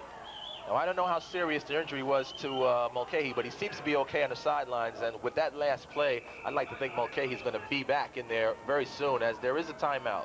Also, there is 4 minutes and 8 seconds remaining in the third quarter with the score 14-13. Marist Royal Knights over the St. Peter's Prep Marauders. Also, on that last play, Tyrone Griffin, number 42, was in on that stop, and that was, as we see an official timeout on the players, we see Tyrone Griffin walking off the field under his own power. Big series of downs now for the Marauders, Jim. Oh, there's no question that the emotional swing is on the side of Marist, and even though the Royal Knights might be dominating this game statistically, what matters is what's on the scoreboard, and right now it's 14-13. They're trailing. They got to really do something offensively with this series, and 2nd and 12 is no way to be in a hole. It's in a tough hole. As Guma hands off, as we have a draw play, again Hawks, and the official, looks like the official's in there. No, that was just another Royal Knight player. He almost got the official tackled on that play. But Hawks picks up about 8 yards on the play. I tell you what, he reminds me a lot of Tim Hawks Sr., the way he runs that ball. Well, chip off the old block, I guess they say, huh? Well, see, you guys are talking like you've seen Tim Hawks play. I mean, oh, yeah. I was still wetting my diaper, so I'm not going to even talk like I saw Tim Hawks play. You guys are like old fogies compared to me. Not only that, thanks, Vern. he played basketball. Young stud, you. Oh, yes, stud, short for students. Third down, handoff. Again, that's to Hawks, and this time Hawks is held back by a big number 74, David Melvin, who weighs 320 pounds. Once he gets you in his clutches, you're going nowhere. He's a big guy, number 74. And that brings up a 4th down and a long 2 to go for the St. Peter's Prep Marauders. Jim, you think they'll go for it or they'll punt in this situation? I think they're going to go for it here. You're going to have a little bit of character, and also going to put Mulcahy back in the game. Enough with the Hawks experiment. They got to go back to the dance with the one that brung you. Paul Mulcahy danced his way to 5 victories. If there's going to be a 6th, it's got to be right here. And I just saw David Melvin trying to encourage his teammates on the sideline to get pumped up, and he wanted to hear them. He's waving his arms ferociously. And that ball is faked, and Guma keeps. Nice fake. Great sense of mind on Tony Guma. Yes, it is. But what set that play up, though, was Jason Dello. Nice fake into the line, and of course that froze everyone as they went after Mr. Dello, and Guma just rolled out to his left and picked up the first down. And I think that was a broken play, Bruce. So too, yeah. I think he was trying to pitch it outside to Mulcahy. Mulcahy, I don't think was awaiting the ball, so that Guma just had the presence of mind to turn the ball upfield and head for the sticks, and he gained the 4 yards and got the first down. That was just a great athletic play by Tony Guma. Well, that's an excellent play on this part. If that one indeed was the play, it worked to Guma's benefit and the Marauders' benefit. First down, 10 yards to go. And there's McKay as he is tackled, or maybe he fell. I don't know if he was hit. Maybe he was hit on the play by a Marist Royal Knight Royal Knight rather. That would probably miss the gains there again. Or maybe 74 got his arm out. I don't know. Well, I think what happened on that play is as he made the turn upfield, he tripped over his own play, Ante Benzija. And that's how he fell down. Okay. Benzija got their legs caught up. Okay. So could it be that it's just that Benzija just got out there a little slow and McKay hit the line too quick for him? Second down, 9 yards to go, or maybe 10 yards to go for a Marauder first down. Pass play to the sidelines.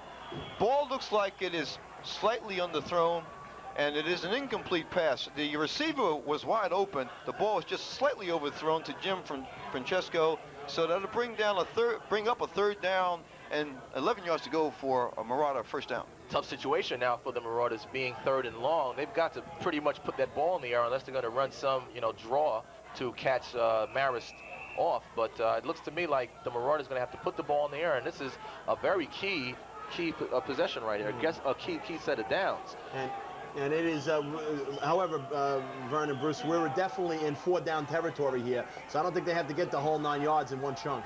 Okay, again, there's the draw play, as you call it, and Mulcahy picks up about 7 yards on the play.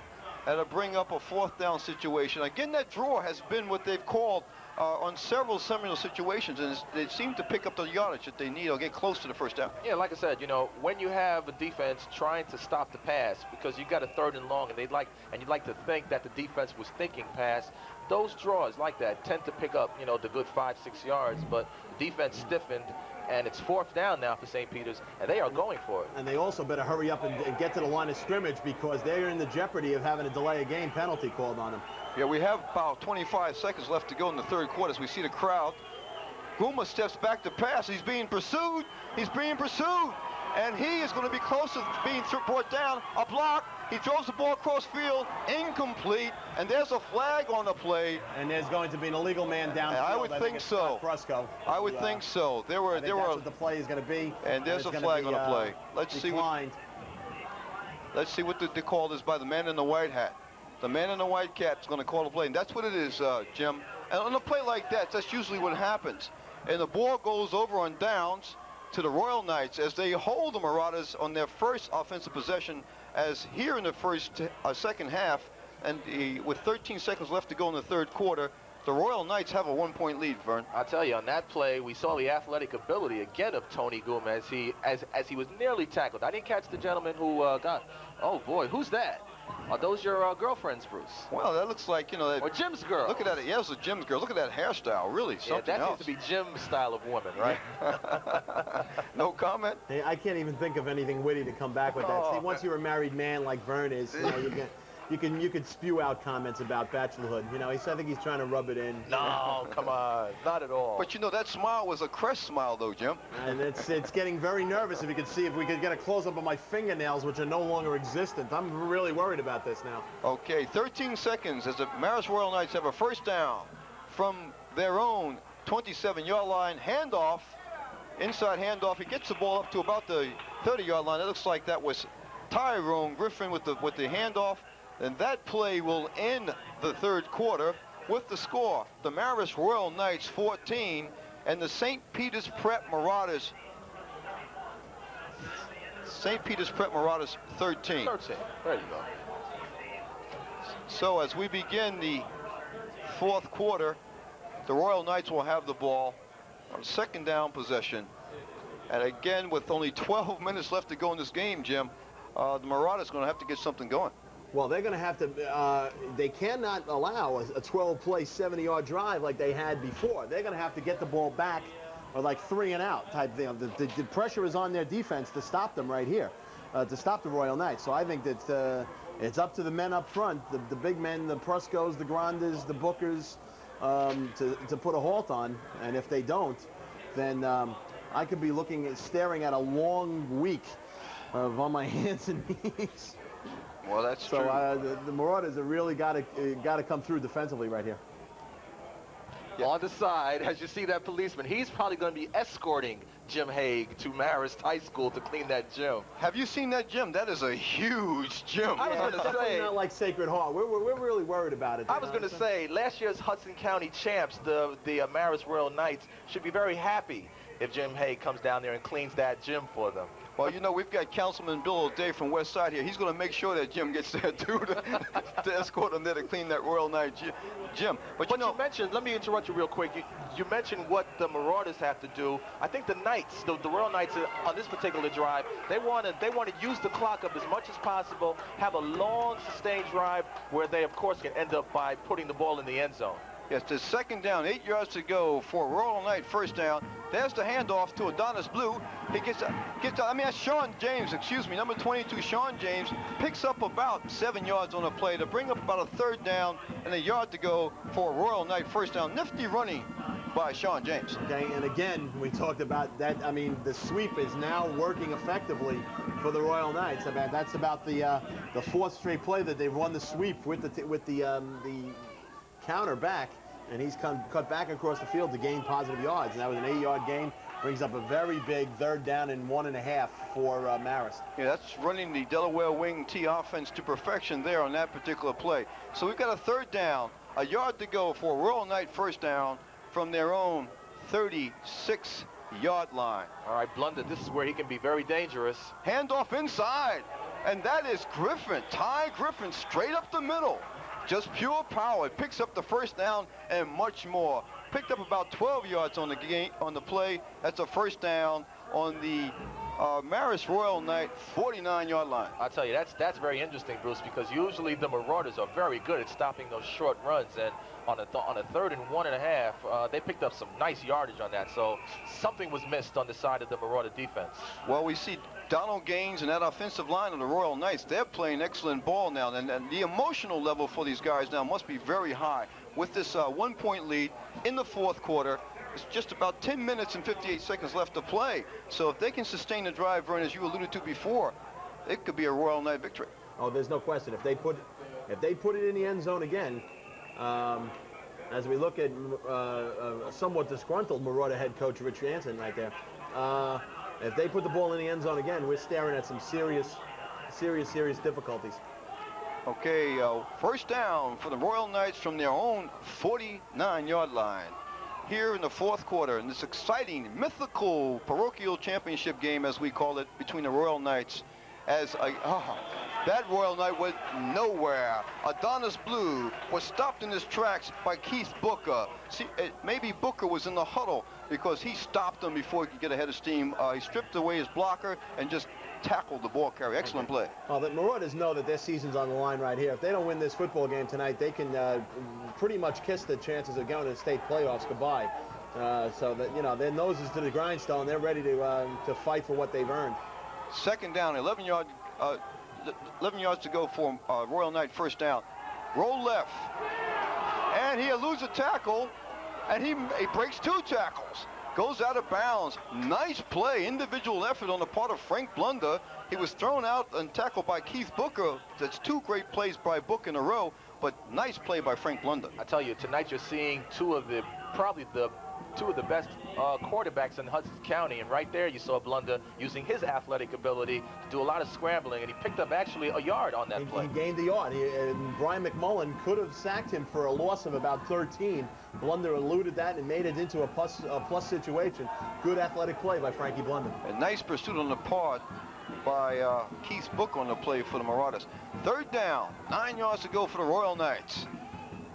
Blunder fakes, throws a pass over the middle. Oh, and Jamal Folks was wide open. The ball hit him in his hands. Well thrown pass by Blunder. And I guess you can say that was just a bad play on the part of Jamal Folks. He was wide open. Okay, and I don't know if anybody got a chance to notice Frank Blunder after the pass was dropped. Even though he is an emotional leader, it was like, okay, no problem, we'll get him again. He didn't show any kind of emotion, any negative emotion whatsoever. It was just calm poise and maybe a little bit of disappointment, but he certainly didn't show it. That's a mature leader. That's Frankie Blunder. Exactly. Well, very good point, Jim. as Blunder drops back, kicks, punts, gets it off. It's a short punt, straight up. It goes straight up. It takes a Marist Royal Knight bounce and rolls. He kicked that ball straight up in the air, and the ball is blown dead on the St. Peter's Prep Marauder 33-yard line. So the Prep Marauders take over the ball. 14-yard punt. I don't think that's what they had hoped, and that's in that situation. And you have to credit Jamie St. Marie on that one. He got in there. He didn't block the ball. I don't think he got his fingers on it or anything, but just the pressure that he put on the Marist kicker caused him to rush it, and it resulted in a very short punt. Very important possession now for the Marauders. Absolutely, Vernon. We've got 8 minutes and 50 seconds remaining in this game. And Mulcahy is back in the tailback position for the Marauders. And there's the handoff to Mulcahy. Mulcahy picks up about 3 yards on the play as he stopped again in there underneath that pile is number 53, Donald Gaines, and number 74, the big man, David Melvin. David, and as Jason Dello now experiencing a little bit with the cramps. With this field being used, the turf is a little heavy. It's a warm night. Calf cramps usually pop up in a football game like this. If you got a chance to see David Melvin on that play, David Melvin just shook off Hoffman and followed the pursuit along the line of scrimmage. Now, people say that, some people might say that people 320 pounds can't move laterally or can't move, period. Well, I'm 350, but I don't think I can move as quick as David Melvin did on that play. And another thing is, too, is that David Melvin, I want to give him a lot of credit. He takes a lot of ribbing for his size, and yet he still is one of the nicest kids in Hudson County. He's always pleasurable, always has a smile, and he's just a fine all-around kid. And I mean, he's one of the pleasures it is to cover in high school athletics is to get to meet kids like the 3 kids that I know pretty well from Marist. Vince Bello, that's my second dig at you, Vinny. Donald Gaines and David Melvin. All 3 of those are really quality kids, and they deserve a lot of credit because they really work hard. Well, speak about working hard. We have Cable TV of Jersey City presents Sports Fans every Thursday night at 7 p.m. at 7 o'clock on Channel 51. Sports Fans features the 3 of the following people. Of course, the main man is Mr. Joe the Wiz Wisniewski, Wayne Witkowski, and Lawrence Rice. That's every Thursday at 7 p.m. on Channel 51. Sports Fan. And this week they're going to discuss predictions on the North Bergen Prep game here next week at Caven Point, Marist and Hoboken, and they're going to have coverage on the Herschel Walker deal. Who got the best of the deal? Now we go back to the real deal here now. As the score is 14-13 Marist. We're in the 4th quarter, and Prep has the ball, 2nd down, 5 yards to go. Pitch back to Hawks. Hawks almost fumbles that ball. He's tackled by number 55 for a loss on the play by the Marist Royal Knights. In the backfield, Peter Hilburn. Nice play by Hilburn. But not only, I mean, the Timmy Hawks have a good sense of mind to hold on to that football, but Peter Hilburn read that play brilliantly. I mean, even if Hawks I don't think he would have had the ability to turn upfield because Hilburn was right there. I think he maybe it was a case of Timmy Hawks having footsteps. Now on that play, Mulcahy ran out in the slot, and I think he was asked to make that block on Hilburn, and he did not do the job, and St. Peter's is in a hell of a lot of trouble right now. 3rd down, big 3rd down play for the Marauders. Guma back to pass. Looking, has plenty of time, and the ball is almost intercepted by number 84, Jamal Folks. As Jamal Folks cut in front of number 21, Jim Francesco, almost intercepted that pass. For a nice play by Jamal Folks. Makes up for that drop pass before. Well, I tell you. Excuse me, Vernon. Go ahead. Jomo Folks, that's a great defensive play because Jomo Folks is usually a stand-up defensive end, and for him to cover, split out Jimmy Francesco on that play, that's a fine athletic ability to go back into pass coverage for a guy who's usually used to pass rushing and run tackling. Mulcahy is back to punt for the St. Peter's Prep Marauders. 4th down play, and the punt is off. Fair catch called around the 41-yard line by Sean James. So the Marauders were forced to punt the ball. The Royal Knights will take the possession of the ball on their own 41-yard line with 7 minutes and 20 seconds remaining in the 4th quarter, and they lead 14-13 over the Marauders. Good presence of mind on the side of Sean James to call the fair catch. He knew he was in good field position, did not want to risk a fumble or anything that would cause the Marauders to get back the ball. So right now Marist takes over, and they just want to run this clock down. Yes, as we have a 1st down, 10 yards to go from their own 41-yard line. If they can sustain the drive the rest of this game, the game would then be in the Royal Knights win column.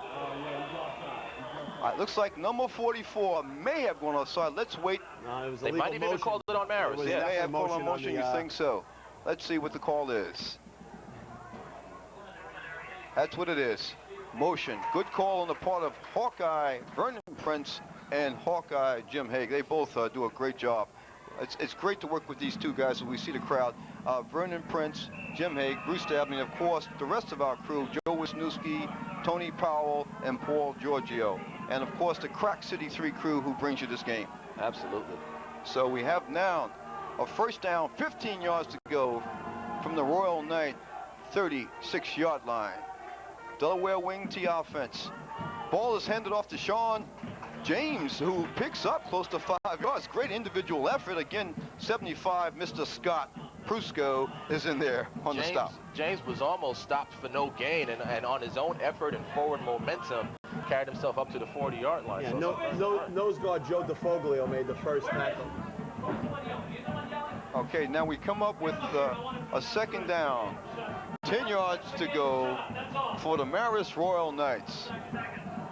As we see the St. Peter's Prep Marauders are shifting the defense as the Royal Knights will continue to run that Delaware wing T offense. Blunder fakes a handoff, drops back for pass, finds a guy open in the flat, and he just tackled. Nice play by Dom Delafave on the play. Good coverage. Well, Timmy Hawks had the coverage on that. I'm sorry. Timmy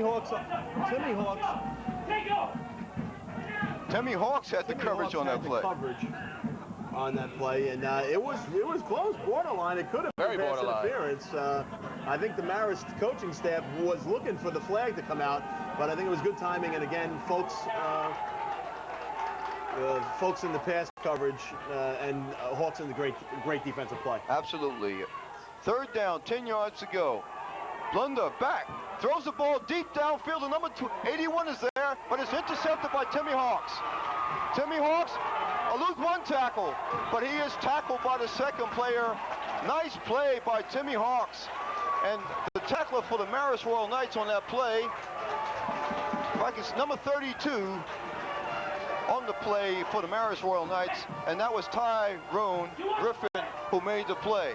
So that brings up a first down, 10 yards to go for the St. Peter's Prep Marauders from their own 35-yard line with 6 minutes and 10 minutes to go in the ball game, and the clock running down. The score is the Marist Royal Knights 14. We're going to see the instant replay of that interception by Timmy Hawks. He was going for number 81. It was short. It was just way underthrown, that's all. But it worked just as well as a punt. I was going to say, yeah, it's pretty much just as good as a punt. You're absolutely right. So Guma rolls to his left, throws out to the flat, and it's completion to number 21, and he breaks one tackle and is forced out of bounds by Sean James. And I think nice completion. I don't know if we're going to have a late hit penalty. I didn't see it. Nice. I don't know if there was a flag play, but there was Peter Hilburn came in after the play was over, and I don't know whether or not they're going to mark it off. No, there's not. No, it's the first. There was no flag thrown, but it was questionable. It could have been a personal foul late hit there. Well, a great catch by Jimmy Francesco, and then even after he made the catch, a good timing by Guma to lead Francesco, and then Francesco had the sense of mind to turn upfield and gain 6 more extra yards after making the catch. Not to mention, and we do have the penalty flag. Oh, it is a flag. There is a flag for late hit personal foul that'll tack on 15 more yards. Costly penalty for the Royal Knights. Wow, that is definitely a costly penalty late in this game. I thought that was borderline myself. I didn't think that necessitated a flag. I thought that was borderline. I kind of agree with you on that one, Bruce. I don't think that... Francesco still was running with the ball. That's right. He still was running with the ball. I don't think that was... I thought that was borderline myself. I mean, you know, just like the play before when the kid missed the pass in the flat, that was borderline. There was no call. And I'm sure Coach DeMayo of Marist is very upset at that call. Very upset, because it didn't look to me like it was a late hit on the part of James. No, it didn't at all. But the official made the play and made the call. So now the Marauders have the ball in excellent field position from the Royal Knight 30-yard line. Hawks Hawks breaks up the middle. Excellent blocking by number 58 on that play. Dan Grunder opened up a hole, and that Hawks hit that hole. Right, I mean, excellent run on Hawks. I don't know whether or not it's time to say Ted who, but in a game a year ago, almost to the very day, the St. Peter's Prep, after featuring Manny Proenzo and Joe Owens, all of a sudden exploded a running back onto the scene by Brian Cosmore. We were searching around going, Brian who? Well, Timmy Hawks has really shown tonight that he belongs in a Marauder uniform and gets quality carries because he's running very strong, and that was a big carry there. And gain of 13 and a first down. Not to mention the key interception he had on the play where St. Peter's took over possession. And also, if you want to keep tooting his horn, we might as well. He made the good play on Jomo Folks to break up that other pass. So Timmy Hawks is making his presence felt this evening as a member of the Maroon Marauders. There's no question about that, Jim. And again, it's like a replay back to the days when Timmy Hawks Sr. was playing football. Excellent play on the part of Hawks. And also, prior to that, that was an excellent pass play on the part of Guma, rolling to his left and throwing the ball to his left. So the Marauders are on the march right now, and the Royal Knights are definitely going to be tested. We have 5 minutes and 35 seconds left to go. I don't know where he is. In the fourth quarter, with the Royal Knights holding a precarious 1-point lead, Bird. Oh, very much so. You know, right now both coaches are out with their respective teams, telling them exactly what they want them to do, and I'm sure much concern is on the side of Marist coach DeMayo, because he wants to make sure that his defense can stiffen up now and stop St. Peter's from scoring. And the thing that's interesting is the way that Tony Guma puts his foot into the ball. It might not even be necessary for St. Peter's to get into that touchdown. If they can get it within field goal range, Tony Guma can put the ball up for 3 points, and obviously that'll put St. Peter's in the lead. Yeah, and of course the big 15-yard penalty really aided them on this drive. Questionable. Questionable. I agree with you. Questionable, in my opinion, as well. So now we have a first down from the 19-yard line of Prep, of the Marauders, rather. I'm sorry. At the offside play, there's a flag on the play. And it looks like that's going to be offside on the part of the Royal Knights as they're fired up. And the correction, that would be a first down from the Royal Knights.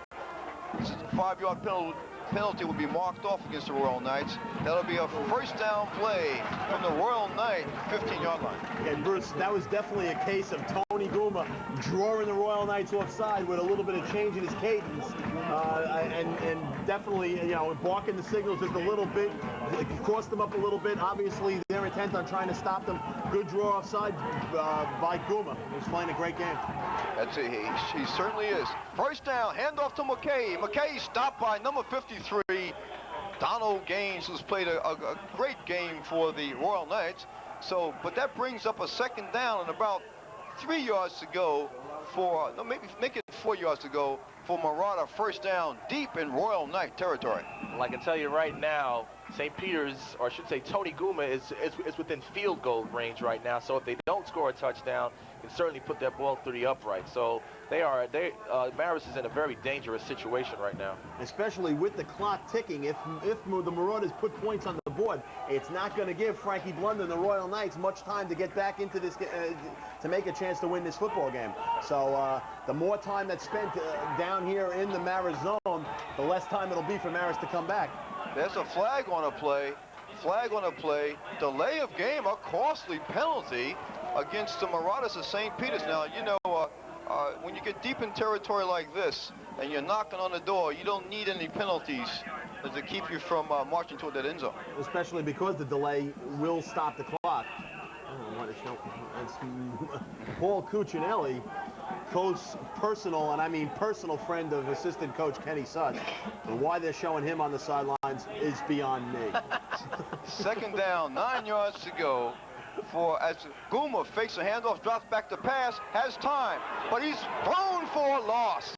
He's thrown for a loss by number 29, Dion Dolphin, for the Royal Knights, and that's a big loss on the play. That brings the Marauders back to the Royal Knight 26-yard line. Okay, and that was, you talk about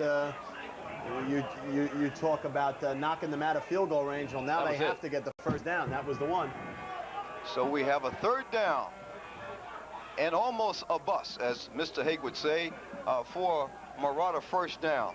not quite a bus, maybe a van for a first down. Big play here for the Marauders. No question about that, Jim. Goomer rolls to his left, looking for receivers, throws downfield, out of bounds. That ball was thrown out of bounds to the intended receiver was John Wolf on the play, but had he received that ball, caught that ball, he would have been out of bounds. Big play now, big fourth down play, Vern. Interesting play now on the side of St. Peter's. It is fourth down, and like we said, they are out of field goal range, or at least I'd like to think they are. I'm not too sure about the kicking foot of Tony Goomer. Not from that there. That'll be a 40-some-odd yard field goal. So this is a very important call on the side of St. Peter's. They've called a timeout, and I'm sure Hanson's going to talk to his troops about what he'd like them to do on this fourth down play, because they are going to go for it. Well, you know, this is definitely going to be a big series of downs. But, you know, while we have this timeout, I want to give, again, Mr. George McHenry, as we see nighttime is the right time, and watch out for the Knights right now as they maintain a one-point lead. As you see the clock and the scoreboard here at Cochrane Field, 14-13 with 3 minutes and 52 seconds remaining. But George McHenry, I wanted to allude to him. He always opens the press box. He does a nice job. He lets us in early, our crew. And the man is always working hard here to keep Caven Point condition, and they've done a nice job. Well, while we've got some time also, I'd like to mention, of course, if you folks don't know by now, next week's game, the big one in Hudson County, something that all of Hudson County will be out to see here at Cochrane Field next week. That is the big one, as again, that is the St. Peter's Marauders against the North Bergen Bruins. And I tell you, you see the fans there on the screen. We'll probably have double that amount for next week's football game, because that will be the big one for the conference title. As we have two fine teams out here playing before this nice crowd, both these teams have put on quite a display, a nice show, and this game has not let anyone down. It's been a battle from the opening kickoff, and with 3 minutes and 52 seconds left to go in the game, it's going to continue to be a battle. Oh, absolutely. Absolutely. Jim's toothbrush is shaking. It seems like it's ready. Never mind my toothbrush. My hands are shaking right now. I'm not a person who likes to work. I got better things I can do for the next month. Fourth down play, big fourth down play for the St. Peter's Prep Marauders as Goomer rolls left again. Looks for a receiver over the middle, and is caught by Delafave. Delafave with the first down. Dominic Delafave. That was one incredible catch. He picks up the first down. Nice catch, and he's tackled by Chester Tate. They just made the first down on that one. I mean, we're talking into. And the clock still has 3:42 left on it. So it's a... All right, we're going to show that one on the replay, because that was one excellent pass from Goomer to Delafave. That was a gun. And you talk about, never mind the catch, or the throw. We're talking, what a catch. What a catch. I mean, Dominic Delafave is only 5'9". He made one spectacular catch on that to keep the Marauders' drive alive. From the Royal Knight 10-yard line, inside handoff to Hawks, and he is thrown back by the Royal Knight defensive alignment led by number 53, Donald Gaines. I tell you, tonight, Bruce and Jim, we have seen some big fourth down plays made by both teams. Both teams have come up with some key plays, and this is another key play where the pass from Goomer to Delafave was a complete one.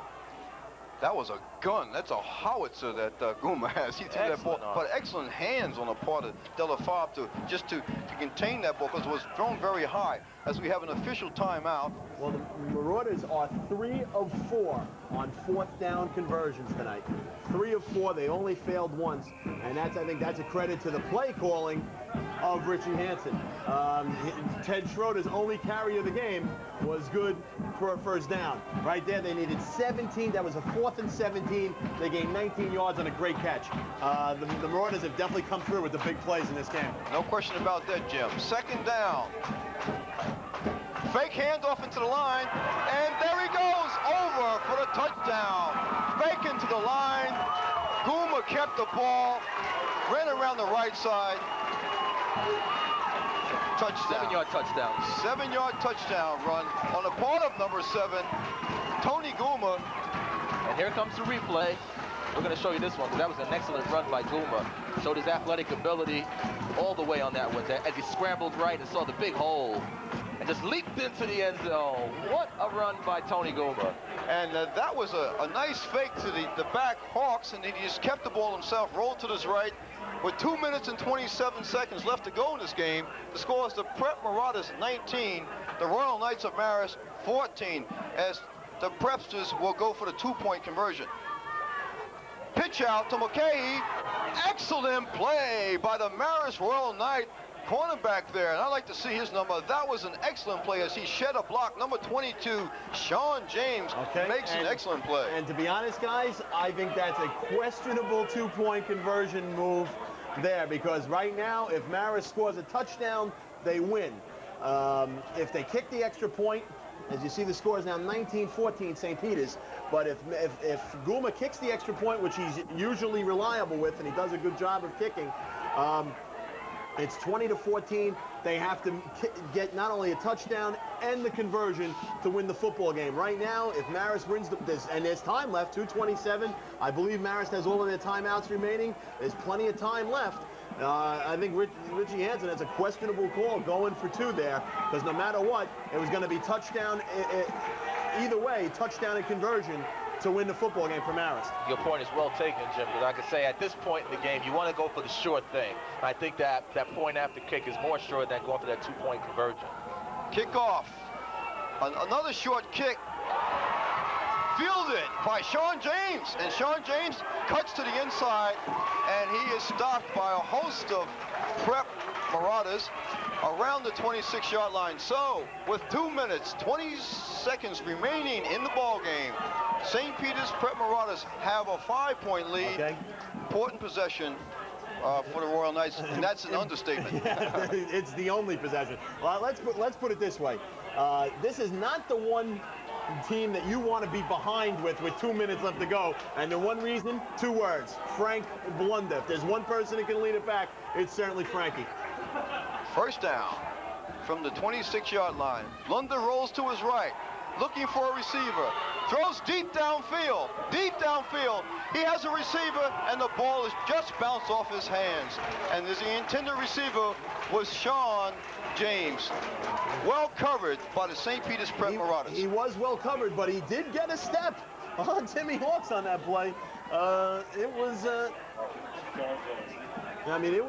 a very close play. There's no question. He did get behind, but good defensive coverage to get back for the ball, because it hung up just a second.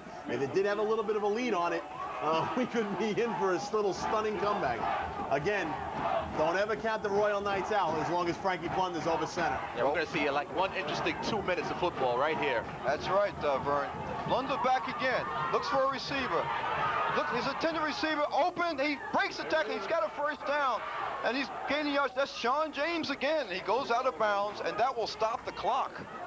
That was Adonis Blue on the catch, and he got racked up at the sideline, and I don't think he's going to get up. I mean, he was really racked. And who was on the hit there, Rod? Keith Booker was on the hit, and he got racked.